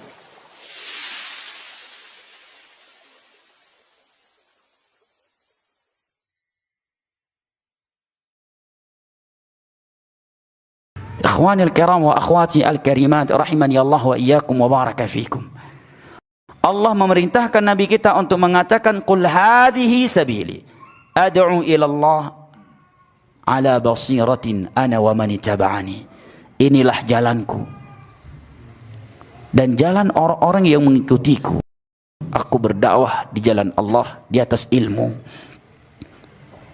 atas landasan ilmu, bukan di atas landasan mimpi Maulana Fulan dan Allan. Bukan pula di atas landasan mimpi yang telah ia lihat berulang kali di dalam suatu goa. Di atas dasar ilmu wahyu dari Allah Jalla wa'ala. Inilah jalanku wa man ittaba'ani, dan orang yang mengikutiku. Ini ciri pengikut Nabi Muhammad SAW, punya peran di dalam dakwah, mengajak manusia kembali kepada Allah Subhanahu wa taala. Dan ini telah diperlihatkan oleh Allah Jalla wa ala kepada kita secara sempurna dari Nabi Ibrahim alaihissalam, bapak para nabi dan para rasul.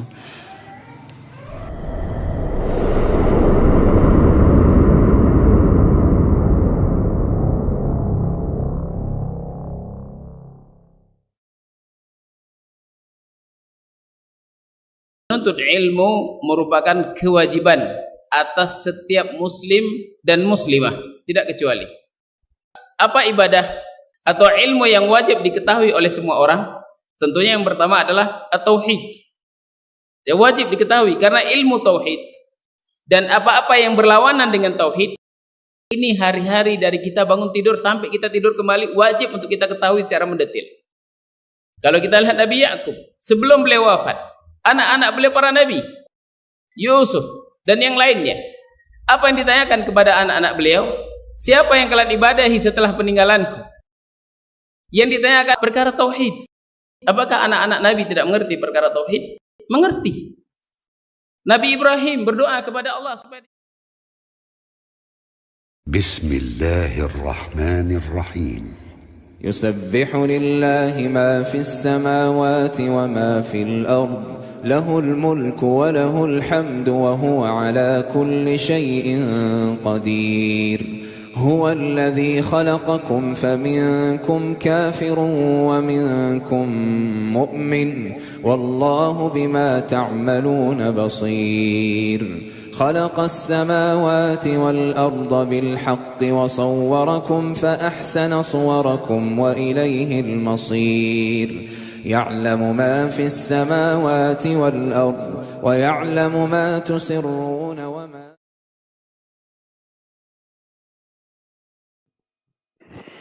بسم الله الرحمن الرحيم الحمد لله والصلاة والسلام على رسول الله وعلى آله وصحبه وسلم تسليما كثيرا أما بعد فأحييكم بتحية الإسلام السلام عليكم ورحمة الله وبركاته. Jamaah yang dimuliakan Allah, ikhwani al-kiram wa akhwati al-karimat yang ana cintai dan hormati rahimani Allah wa iyyakum wa baraka fikum. Tadi disebutkan oleh penulis prinsip yang kedua, yaitu harus mencintai perintah yang Allah perintahkan tersebut. Dan telah kita berikan beberapa catatan terkait poin ini di atas tadi sebelum salat Isya.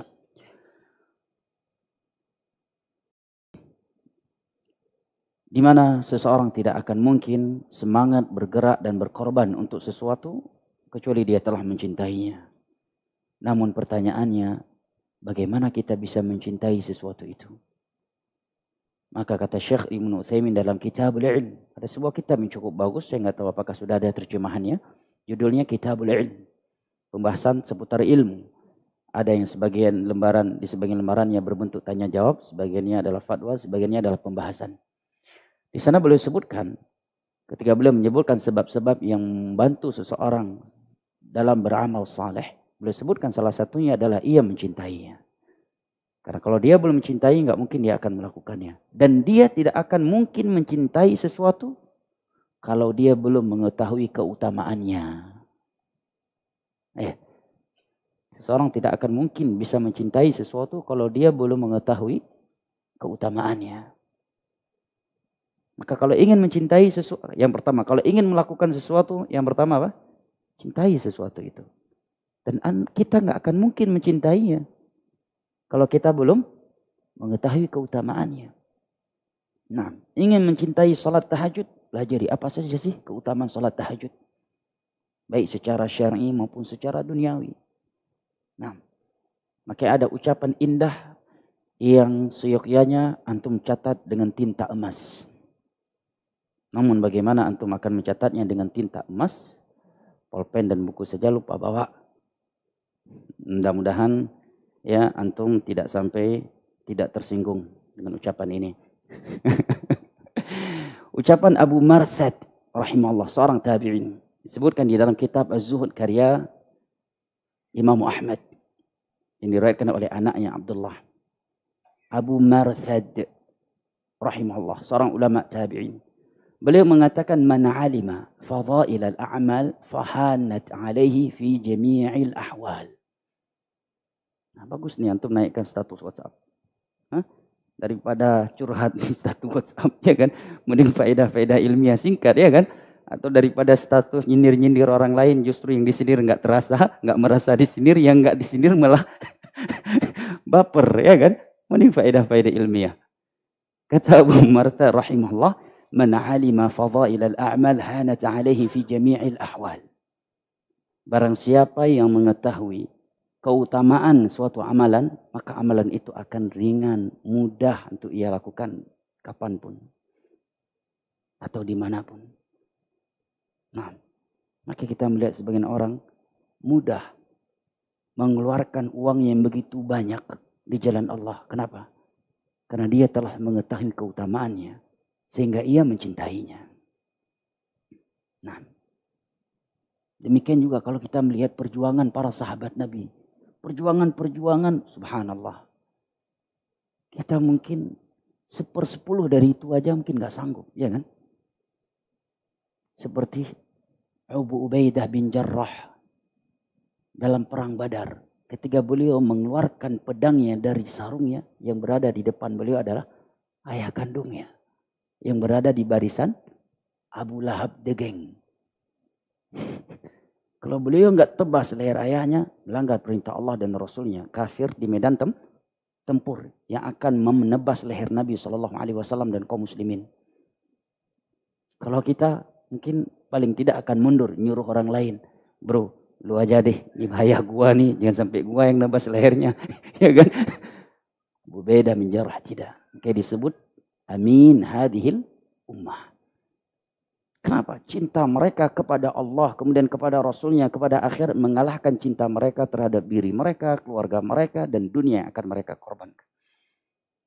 Nah, bayangkan Bilal ibn Abi Rabah mampu menahan siksaan Umayyah majikannya. Dicambuk setiap hari, ditelanjangi. Kemudian diletakkan lempengan batu di atas tubuhnya, di tengah-tengah padang pasir, di bawah matahari yang cukup terik, di puncak musim panas di kota Mekah. Tetap bertahan di dalam Islam, di atas sunnah Nabi, dan tetap mengatakan ahad, ahad, ahad. Allah itu satu, Allah itu satu. Nah, luar biasa. Karena cinta. Kenapa? Karena dia telah mengetahui keutamaan bersabar di jalan Allah Subhanahu wa taala. Nah, prinsip yang ketiga kata beliau adalah al-azmu 'alal fi'l. Dia harus punya tekad untuk mengamalkannya. Karena kalau sekedar bisikan untuk melakukan, itu biasanya nggak terrealisasikan. Tetapi apabila kebisikan tersebut menjadi keinginan dan tekad yang kuat, seringnya seorang akan melakukannya. Apalagi kalau tekadnya itu jujur. Allah akan realisasikan kejujurannya tersebut. Allah berfirman, "Falau sadaqullah lakana khairal lahum." Ya Allah mengatakan seandainya mereka jujur dengan Allah, Allah akan bukakan pintu kebaikan untuk mereka. Bahkan seandainya dia mati dan belum melakukannya, pahalanya telah tertulis di sisi Allah. Dia bertekad pulang dari sini, insya Allah malam sholat nanti malam sholat tahajud. Tapi jujur. Dan seorang tidak bisa membohongi dirinya sendiri. Saya bertekad aja lah. Biar dapat pahala walaupun tidak melakukannya. Walaupun rencananya memang gak melakukan. Diri kita sendiri tidak bisa kita bohongi. Nah, kalau kita jujur, seandainya kita mati belum melakukannya, Allah telah memberikan pahalanya untuk kita. Hadisnya banyak, dalilnya banyak. Dari Al-Quran dan hadis. Dari Al-Quran ayat Allah dalam surat An-Nisa. Wa man yakhruj min baitihi muhajiran ila Allah wa rasulihi thumma yudrikul maut faqad waqa'a ajruhu 'ala Allah. Barang siapa yang keluar dari rumah itu hijrah kepada Allah dan Rasulnya, kemudian dia mati tidak sampai hijrah, pahalanya telah sempurna di sisi Allah. Dari hadis Nabi sangat banyak. Di antaranya hadis Qudsi yang diriwayatkan oleh Imam Al-Bukhari dan Muslim dari Abul Abbas, Abdullah bin Abbas bin Abdul Muttalib bin Hashim radhiyallahu anhuma. Allah Jalla wa Ala berfirman, "Faman hamma bihasanatin falam ya'malha kataballahu 'indahu hasanatan kamilah." Barang siapa yang berencana, bertekad melakukan suatu kebaikan, kemudian dia tidak jadi melakukannya. Tidak jadi karena mati, karena sakit, atau melihat ada hal lain yang harus dia kerjakan. Niat musalat tahajud. Qaddarlah seperti akhir malam tertidur. Ya, atau dia bangun tapi harus merawat orang tuanya. Sehingga nggak cukup waktu untuk sholat. Nah, maka telah Allah tulis sebagai kebaikan yang sempurna di sisinya. Di dalam hadis lain yang diriwayatkan oleh Imam Al-Bukhari dari Sahal bin Sa'ad As-Sa'idi radhiyallahu anhu, Nabi bersabda, "Man sa'ala Allah ajra asy-syahadah bisidq, ballaghahu Allah manazil asy-syuhada wa in mata 'ala firash." Barang siapa yang memohon kepada Allah keutamaan mati syahid. Keutamaan mati syahid kan luar biasa ya. Nggak perlu dimandikan dan nggak wajib disolatkan sebagai pemuliaan. Ya. Dan dia dikafankan dengan pakaian yang berlumuran darah tersebut. Dan dibangkitkan pada hari kiamat dalam keadaan berlumuran darah. Dan darahnya itu lebih harum daripada minyak kasturi. Nah, bidadari yang langsung menjemputnya. Nah, Nabi mengatakan barang siapa yang memohon, meminta kepada Allah keutamaan mati syahid. Dengan hati yang jujur. Allah golongkan dia ke dalam golongan syuhada. Meskipun dia mati di atas tempat tidurnya. Subhanallah. Khalid ibnul Walid. Jangankan setelah Islam, sebelum Islam aja beliau hobinya gelut dan perang. Jadi nggak usah tantang perang sama Khalid bin Walid. Dan setelah masuk Islam, dan beliau memiliki bekas perang dari ujung kaki sampai ujung kepalanya. Dan selalu meminta kepada Allah agar mati syahid di medan tempur. Tetapi Allah berkehendak beliau mati di atas tempat tidurnya. Tapi beliau bertekad. Selalu meminta kepada Allah agar mati di medan tempur. Emang bekas perang dari ujung kaki sampai ujung rambut. Sampai ujung kepalanya ada bekas tombak, pedang, dan yang lainnya. Dan selalu minta kepada Allah. Allah berkehendak beliau mati di atas tempat tidurnya. Pahalanya sudah dapat. Nah. Berniat untuk haji. Udah daftar dan qadarullah visa saya nggak keluar. Gak usah nangis. Kenapa harus nangis? Kenapa harus malu? Malu Ustaz. Pulang kampung. Lah, haji untuk siapa? Ini banyak ya. Anda lihat dari sebagian jamaah. Sedihnya dia nggak berangkat haji. Bukan karena uangnya hilang. Karena memang uang nggak hilang. Dia bisa tarik 100% atau extend. Tapi masalahnya malu Ustaz. Udah buat kenduri besar-besaran di kampung. Udah potong kambing. Ya, undang sono, undang sini. Udah acara perpisahan di kantor dengan bawahan, dengan pimpinan, di kampung, keluarga besar. Pulang nggak jadi haji. Ustaz mau taruh di mana muka ini Ustaz? Ustaznya juga nggak jadi haji. Berarti ibadahnya karena siapa? Ya kan? Ibadahnya karena siapa? Kalau dia nggak jadi, ya qadarallah ma syaa. Nggak jadi, uang masih tersisa, pahala udah dapat. Mantap kan? Subhanallah. Juga diriwayatkan oleh Imam Al-Bukhari dari Abu Musa Abdullah bin Qais Al-Asy'ari radhiyallahu anhu, Nabi mengatakan, "Idza safara al-'abd aw idza marida al-'abd aw safara kutiba lahu ma kana ya'maluhu sahihan muqima."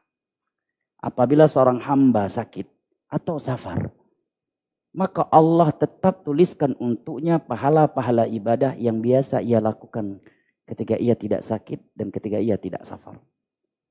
Pentingnya kita bertekad. Nah, bertekad, insya Allah nanti malam sholat tahajud.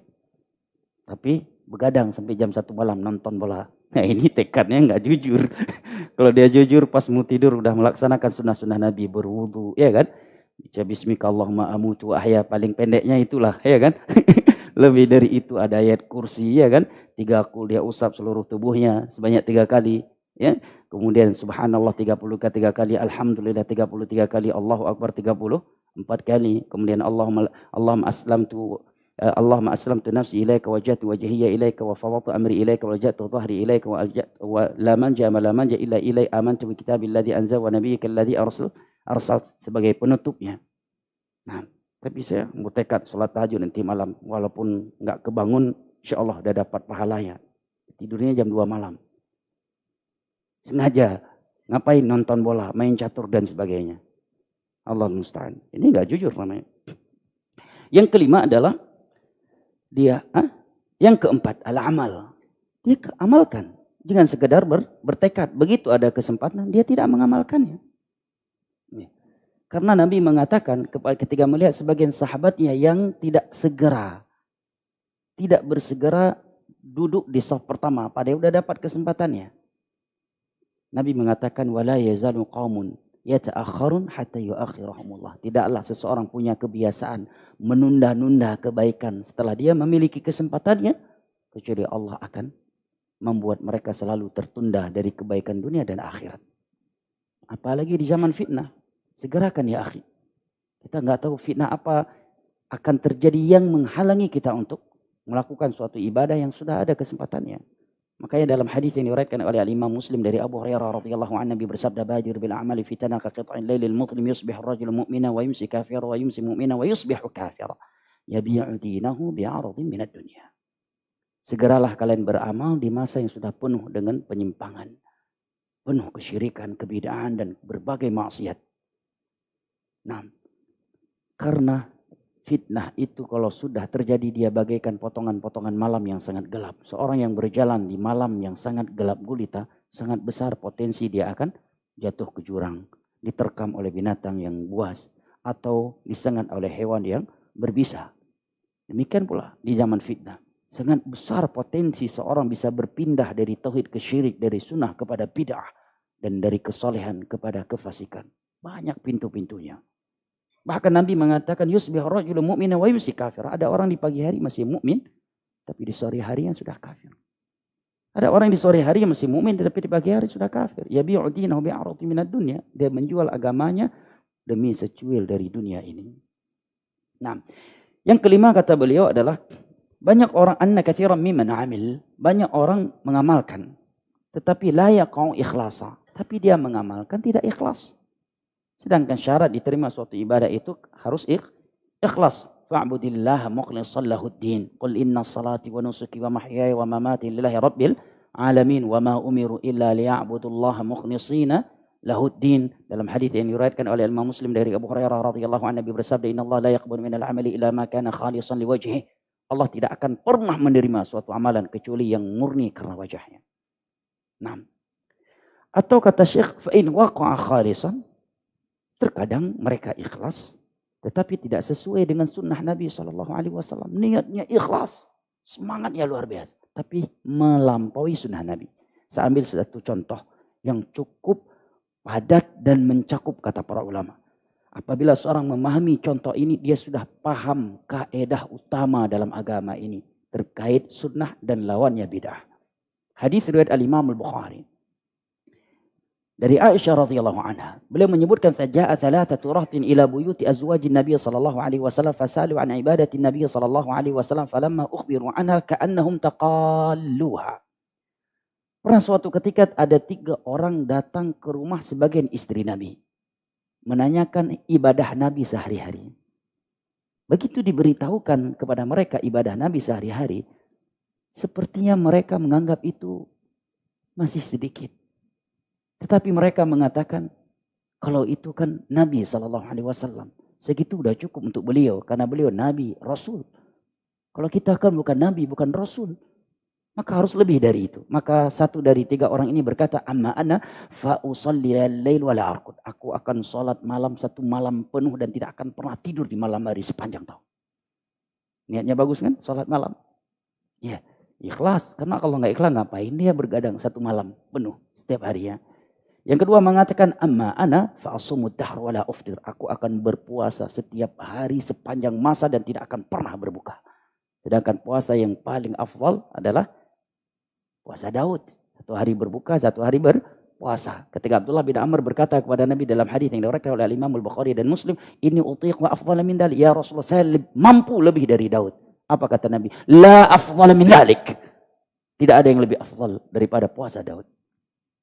Jawab Nabi kepada Abdullah bin Amr bin As yang gemar berpuasa.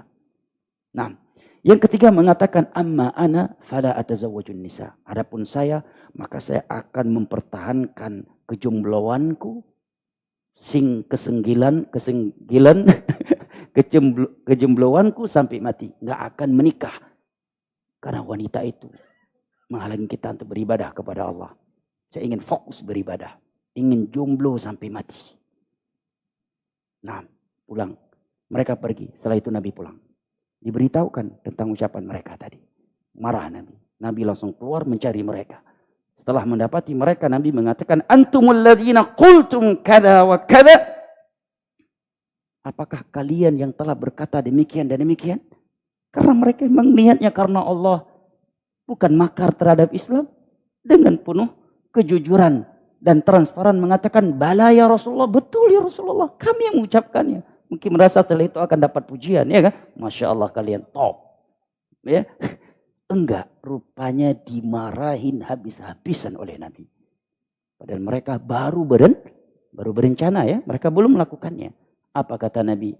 Amma ana fa'akhsyakum lillah wa atqakum lah. Aku lebih bertakwa kepada Allah dan lebih takut kepadanya dibandingkan kalian.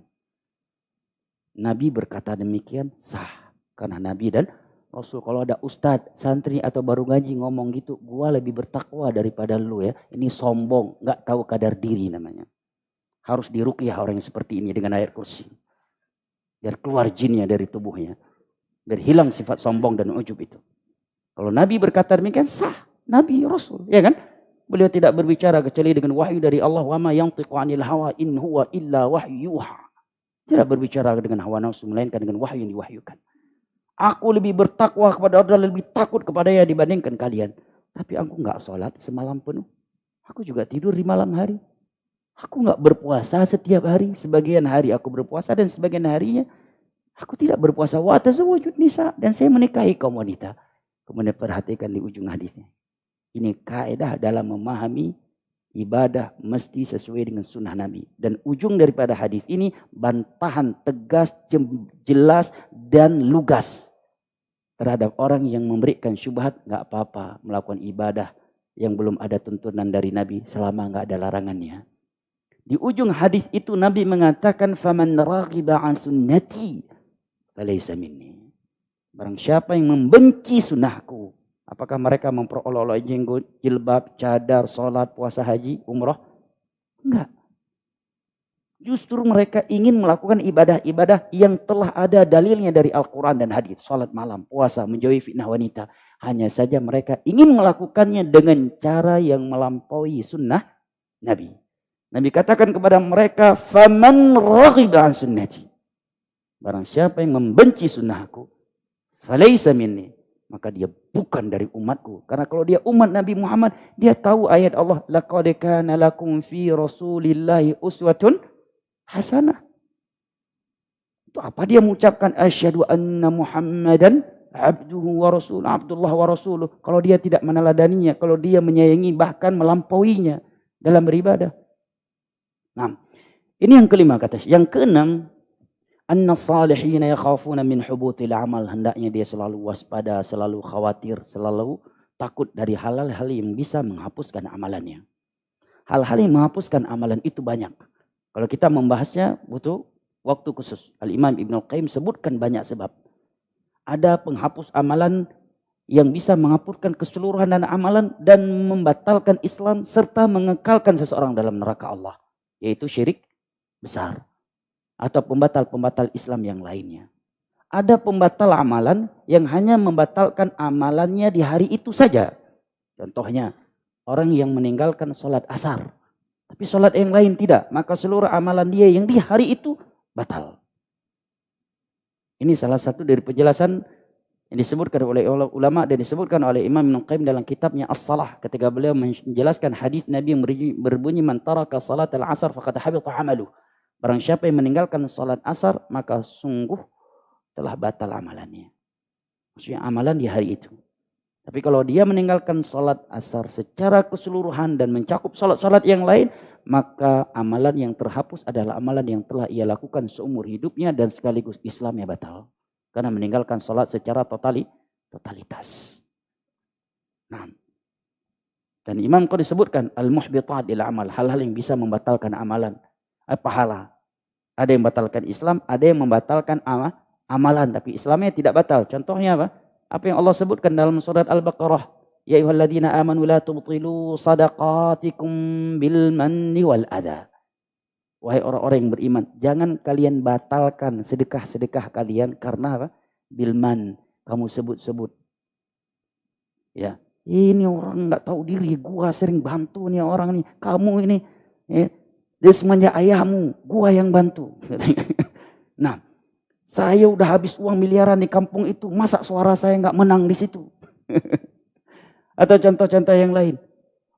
Bil manni wal adha. Atau kamu membatalkan sedekahmu dengan menyakiti orang yang sudah kamu sedekahi. Ada orang punya penyakit begitu. Kalau kumpul dia memang traktirin kawan-kawannya. Tapi setelah itu kawan-kawan yang menerima traktirin kopi dari dia jadi korban bully dia. Ya. Ini membatalkan sedekah. Tapi enggak membatalkan Islam. Dan ada pembahasan khusus.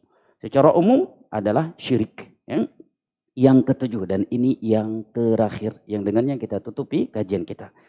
Dan biasanya kalau sudah dibilang yang terakhir, yang ngantuk langsung bangun. Ya kan? Dan langsung segar. Padahal fotoin yang terakhir ini masih membutuhkan waktu 1 jam lagi. Tapi nggak sampai 1 jam insyaAllah. Yang terakhir kata beliau adalah as-sabatu 'alal haqq wal khawf min su'il khatimah. Apabila dia telah melaksanakan 6 prinsip di atas tadi. Yang pertama apa? Mengilmuinya. Yang kedua, mencintainya. Yang ketiga, bertekad untuk melakukannya. Yang keempat, dia telah mengamalkannya. Yang kelima, dia mengamalkannya dengan ikhlas dan sesuai dengan sunnah Nabi. Yang keenam, dia pun selalu khawatir dari hal-hal yang bisa menghapuskan pahala tersebut. Yang ketujuh, dan ini yang terakhir. Memang secara urutan juga yang terakhir. Dia harus istiqamah. Dan hendaknya dia takut dengan sampai mati su'ul khatimah. Karena na'udzubillah min dzalik. Ya, baik puluhan tahun. 1 menit dia buruk, kemudian mati di 1 menit itu. Innamal a'malu bil khawatim. Na'udzubillah, dia mati saat sedang berbuat khamar perdana. Kan rugi, orang lain udah puluhan tahun berminum khamar, enggak mati sedang minum khamar, sempat mati husnul khatimah. Dia coba, kawanku memang dia udah hijrah, tapi kan dia udah pernah mencoba maksiat itu. Dia udah pernah tahu apa itu isi diskotik. Gua kan belum tahu, cobalah sekali, mati. Puluhan tahun gak pernah tahu diskotik. Coba yang perdana lagi, langsung mati. Orang lain udah puluhan kali ke diskotik gak sempat mati dalam diskotik. Justru matinya dalam masjid. Innamal a'malu bil khawatim. Mati sedang berbuat zina yang perdana. Na'udzubillah. Orang lain puluhan kali udah berzina, udah tobat dan gak sampai mati sedang berzina. Dia ingin mencoba, penasaran, setelah itu tobat, mati sebelum bertobat. Innamal a'malu bil khawatim. Lebih bahaya dari itu, mati sedang berbuat syirik perdana. Kemudian setelah syirik, bid'ah yang perdana. Setelah itu baru maksiat. Nah, makanya mati sebagai mantan pendeta, mantan preman, mantan pembunuh. Tidak berbahaya. Karena mati sebagai mantan. Artinya apa? Sudah bertobat kan? Innamal a'malu bil khawatim. Amalan itu dengan penutup. Tapi antum yang belum melakukan, jangan ingin melakukan dulu kemudian bertobat biar jadi mantan. Ya. Yang bahayanya mati sebagai mantan ustadz, mantan syekh, mantan hafiz Al-Quran, mantan orang saleh. Ini yang berbahaya. Dan semua kita harus khawatir, siapapun kita. Jangan sampai kita tertipu dengan secuil dari ilmu agama yang Allah berikan, atau hanya demi butiran debu dari amal kita. Innamal a'malu bil khawatim. Amalan itu dengan penutupnya. Hadis ini ada sababul wurudnya, jamaah. Siapa yang tahu? Sebab Nabi berkata demikian. Ada suatu kejadian di medan perang saat itu. Hadis ini diletakkan oleh Imam Al-Bukhari dalam kitab Al-I'tisam dari Sahal bin Sa'ad As-Sa'idi radhiyallahu anhu. Yang tahu sebab Nabi berkata demikian, insyaallah tidak ada hadiah dari ana. Ada yang tahu? Hah? Bukan. Ada seorang laki-laki yang semua para sahabat Nabi memujinya. Kenapa? Karena keberaniannya di medan jihad. Tidaklah dia berperang kecuali berada di barisan terdepan. Ini enggak semua orang mampu. Apalagi perang di masa itu ya. Yang notabene-nya di tengah-tengah padang pasir. Tidak ada tempat bersembunyi. Ya. Walaupun ada sana benteng-benteng Madinah. Tapi notabene sering ya di padang pasir. Seperti perang Badar. Kan di tepi pantai. Nggak ada tempat bersembunyi. Ya, langsung berhadapan, pedang dengan pedang, tombak dengan tombak, tangan kosong dengan tangan kosong. Gak mudah. Kalau perang zaman sekarang, sembunyi semua.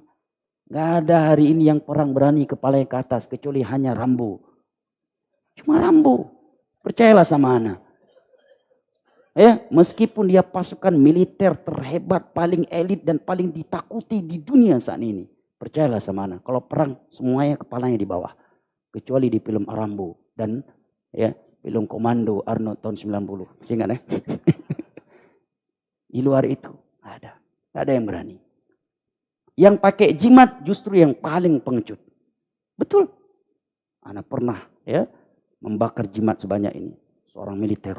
Dia bawa ke rumah ini dibakar. Saya bakar. Nah. Paling pengecut. Apalagi sebagai jimat ada syaratnya. Kalau hujan gak berguna dia. Itu jimat.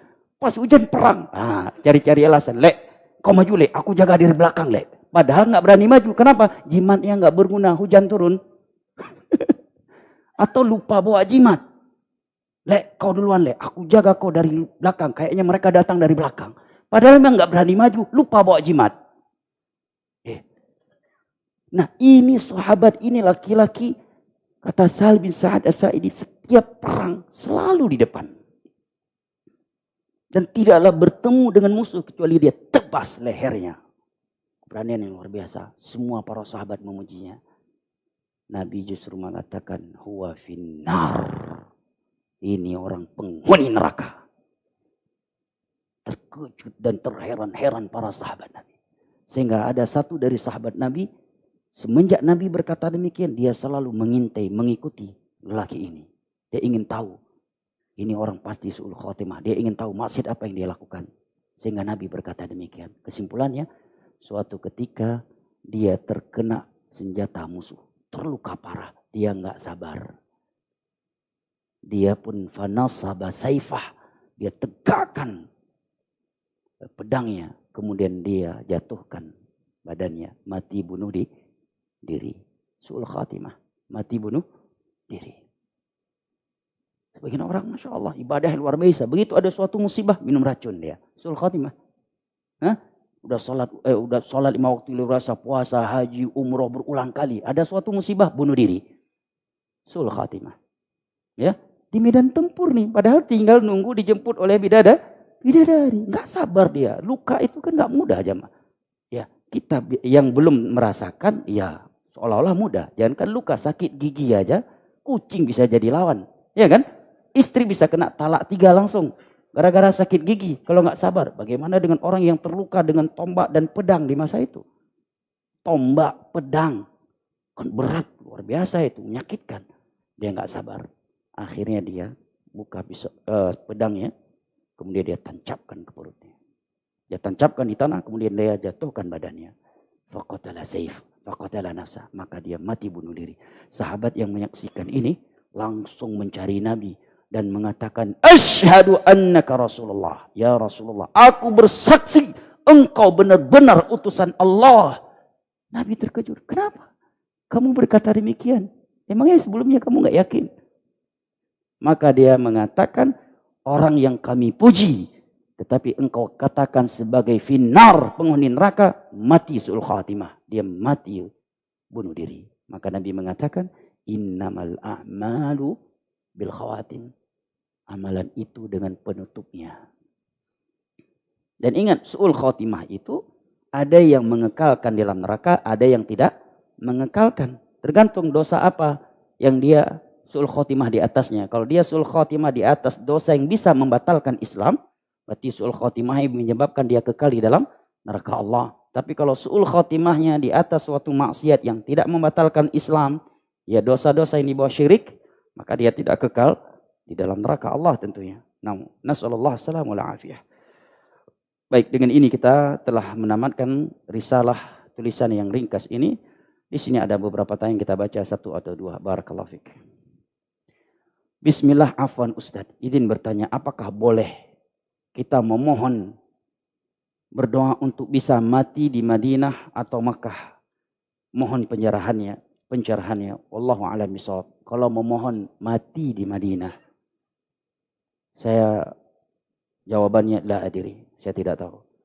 Tapi yang ada dari Nabi adalah man istata'a an yamuta fil Madinah falyaf'al. Barang siapa yang mampu bertahan sampai mati di Madinah, hendaknya dia lakukan. Salah satu caranya, kalau mau tinggal di sana mungkin sulit. Istri kita di sini, anak-anak kita di sini, pekerjaan kita di sini kan paling tidak sering-sering ke sana. Namun jangan nyenggol-nyenggol hal-hal yang bisa mematikan. Ada yang lagi balap senggol dong biar cepat mati. Jangan, itu bunuh diri, justru su'ul khatimah.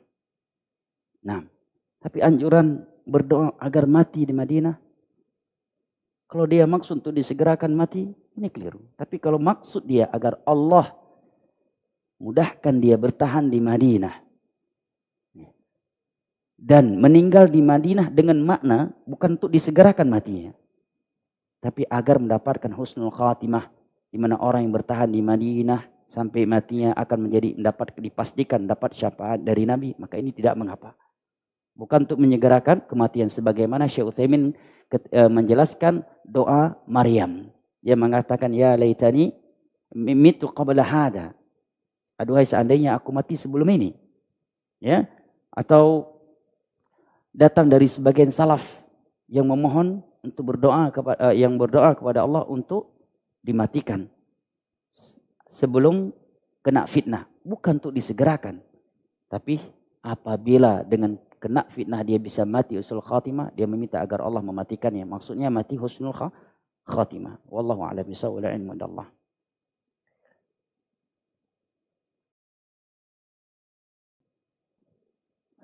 Ketika ana melakukan salat wajib ataupun sunnah, seringkali hati ini tidak hadir di dalamnya. Wah, ini nyindir kita semua nih. Bukan hanya antum, kita semua ini insyaallah ya. Semoga Allah mengampuni dosa-dosa kita. Apakah ini dampak dari dosa yang dilakukan? Jelas. Di antara efek dari dosa adalah Allah cabut kelezatan beribadah. Kitab yang paling bagus untuk membaca agar kita benar-benar benci terhadap maksiat dan benar-benar tidak menyukainya lagi, kitab Al-Imam Ibnu Qayyim yang berjudul Ad-Da'u wad-Dawa. Atau dengan judul yang lengkap Al-Jawabul Kafi liman sa'ala 'anil da'i wad-dawa. Jawaban yang memuaskan untuk siapa saja yang bertanya tentang penyakit dan penawarnya. Nah, beliau sebutkan salah satunya ini. Nah, dosa. Nah, dosa penghalang seorang mendapatkan kekhusyuan. Maka Allah katakan, wa innaha lakabiratun illa 'alal khashi'in alladzina yadhunnuna annahum mulaqu rabbihim wa annahum ilaihim raji'un. Dan ini terjadi pada saat ini. Agar ana hadir dalam malam ini, namun hati ana tidak fokus, seakan hati tidak hadir di sini. Padahal ana merindukan bagaimana hati ini hadir pada saat kajian. Mohon nasihat-nasihatnya. Yang pertama, taubat kepada Allah dari dosa. Yang kedua, berdoa kepada Allah agar Allah kokohkan kita di atas agamanya, seperti doa Nabi, Allahumma muqallibal qulub tsabbit qalbi ala dini. Ya Allah, kokohkan hatiku di atas agamamu, jangan sampai dia bergeser dari agamamu.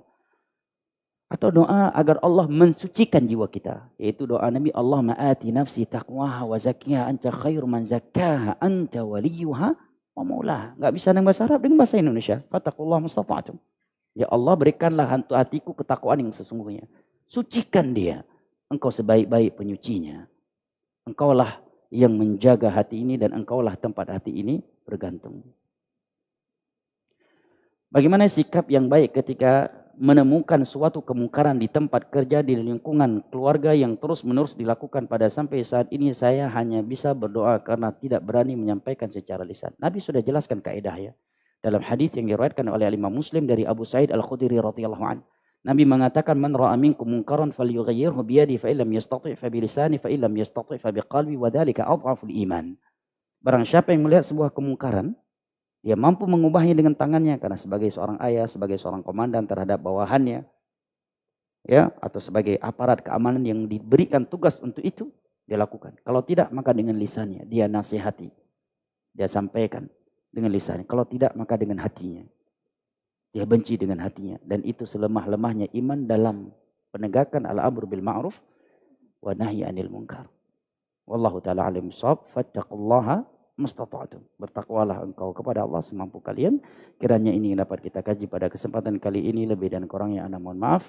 Semoga Allah Jalla wa'ala mempertemu dan mengumpulkan kita kembali dengan kondisi iman dan amal yang lebih sempurna di majelis-majelis berikutnya dan di dalam syurganya pada hari kiamat kelak ma'an nabiyyin was-siddiqin wasyuhada'i was-salihin wa hasuna ulaika rafiqa. Amin ya rabbal alamin. Wa sallallahu ala nabiyyina Muhammad wa ala alihi wa sahbihi wasallam wa akhiru da'wana anil hamdulillahi rabbil alamin. Subhanakallahumma wa bihamdik asyhadu an la ilaha illa anta astaghfiruka wa atubu ilaik. Wassalamualaikum warahmatullahi wabarakatuh. Taubat itu membutuhkan apa? Ta'awun bersama. Ya. Jadi dakwah itu tanpa ada kalian tidak ada berarti. Cuman ada ustadz saja. Ada yang menyediakan mic, ada yang menyediakan apapun, nggak ada. Akan berjalan dengan baik. Tetapi ketika masing-masing berjalan dengan apa yang dia mau, maka insya Allah kita semua mendapatkan andil di hadapan Allah Subhanahu wa Ta'ala. Jelas ya? Jadi yang berdakwah, antum saya nggak menyampaikan ilmu di majelis seperti ustadz-ustadz yang menyampaikan. Tapi ketika antum berta'awun, bekerja sama, ya, walaupun pekerjaannya cuma hal-hal yang mudah, insya Allah apa? Mendapatkan keutamaan yang sama. Alhamdulillah kita di Aceh sudah punya media-media dalam berdakwah. Ya, dan alhamdulillah banyak sekali manfaat yang didapatkan oleh muslimin dari media-media tersebut. Butuh ta'awun dari kita bersama. Agar bagaimana media-media yang sudah ada ini semakin baik dan semakin bisa dirasakan manfaatnya oleh saudara-saudara kita muslimin. Jadi siapa yang ikut membantu dan lain sebagainya dari media-media tersebut, insya Allah dia akan mendapatkan kebaikan yang sama seperti para pendakwah. Insya Allah Ta'ala ini akan menjadi pahala jariah untuk kita. Apabila setiap kajian yang di-live-kan melalui media Sunnah Aceh ini didengar oleh manusia dan menjadi sebab orang lain mendapatkan hidayah karenanya, maka pahala jariah tersebut akan tetap mengalir kepada siapa saja yang telah menjadi sebab tersebarnya ilmu agama melalui media ini, walaupun di antara kita telah meninggal.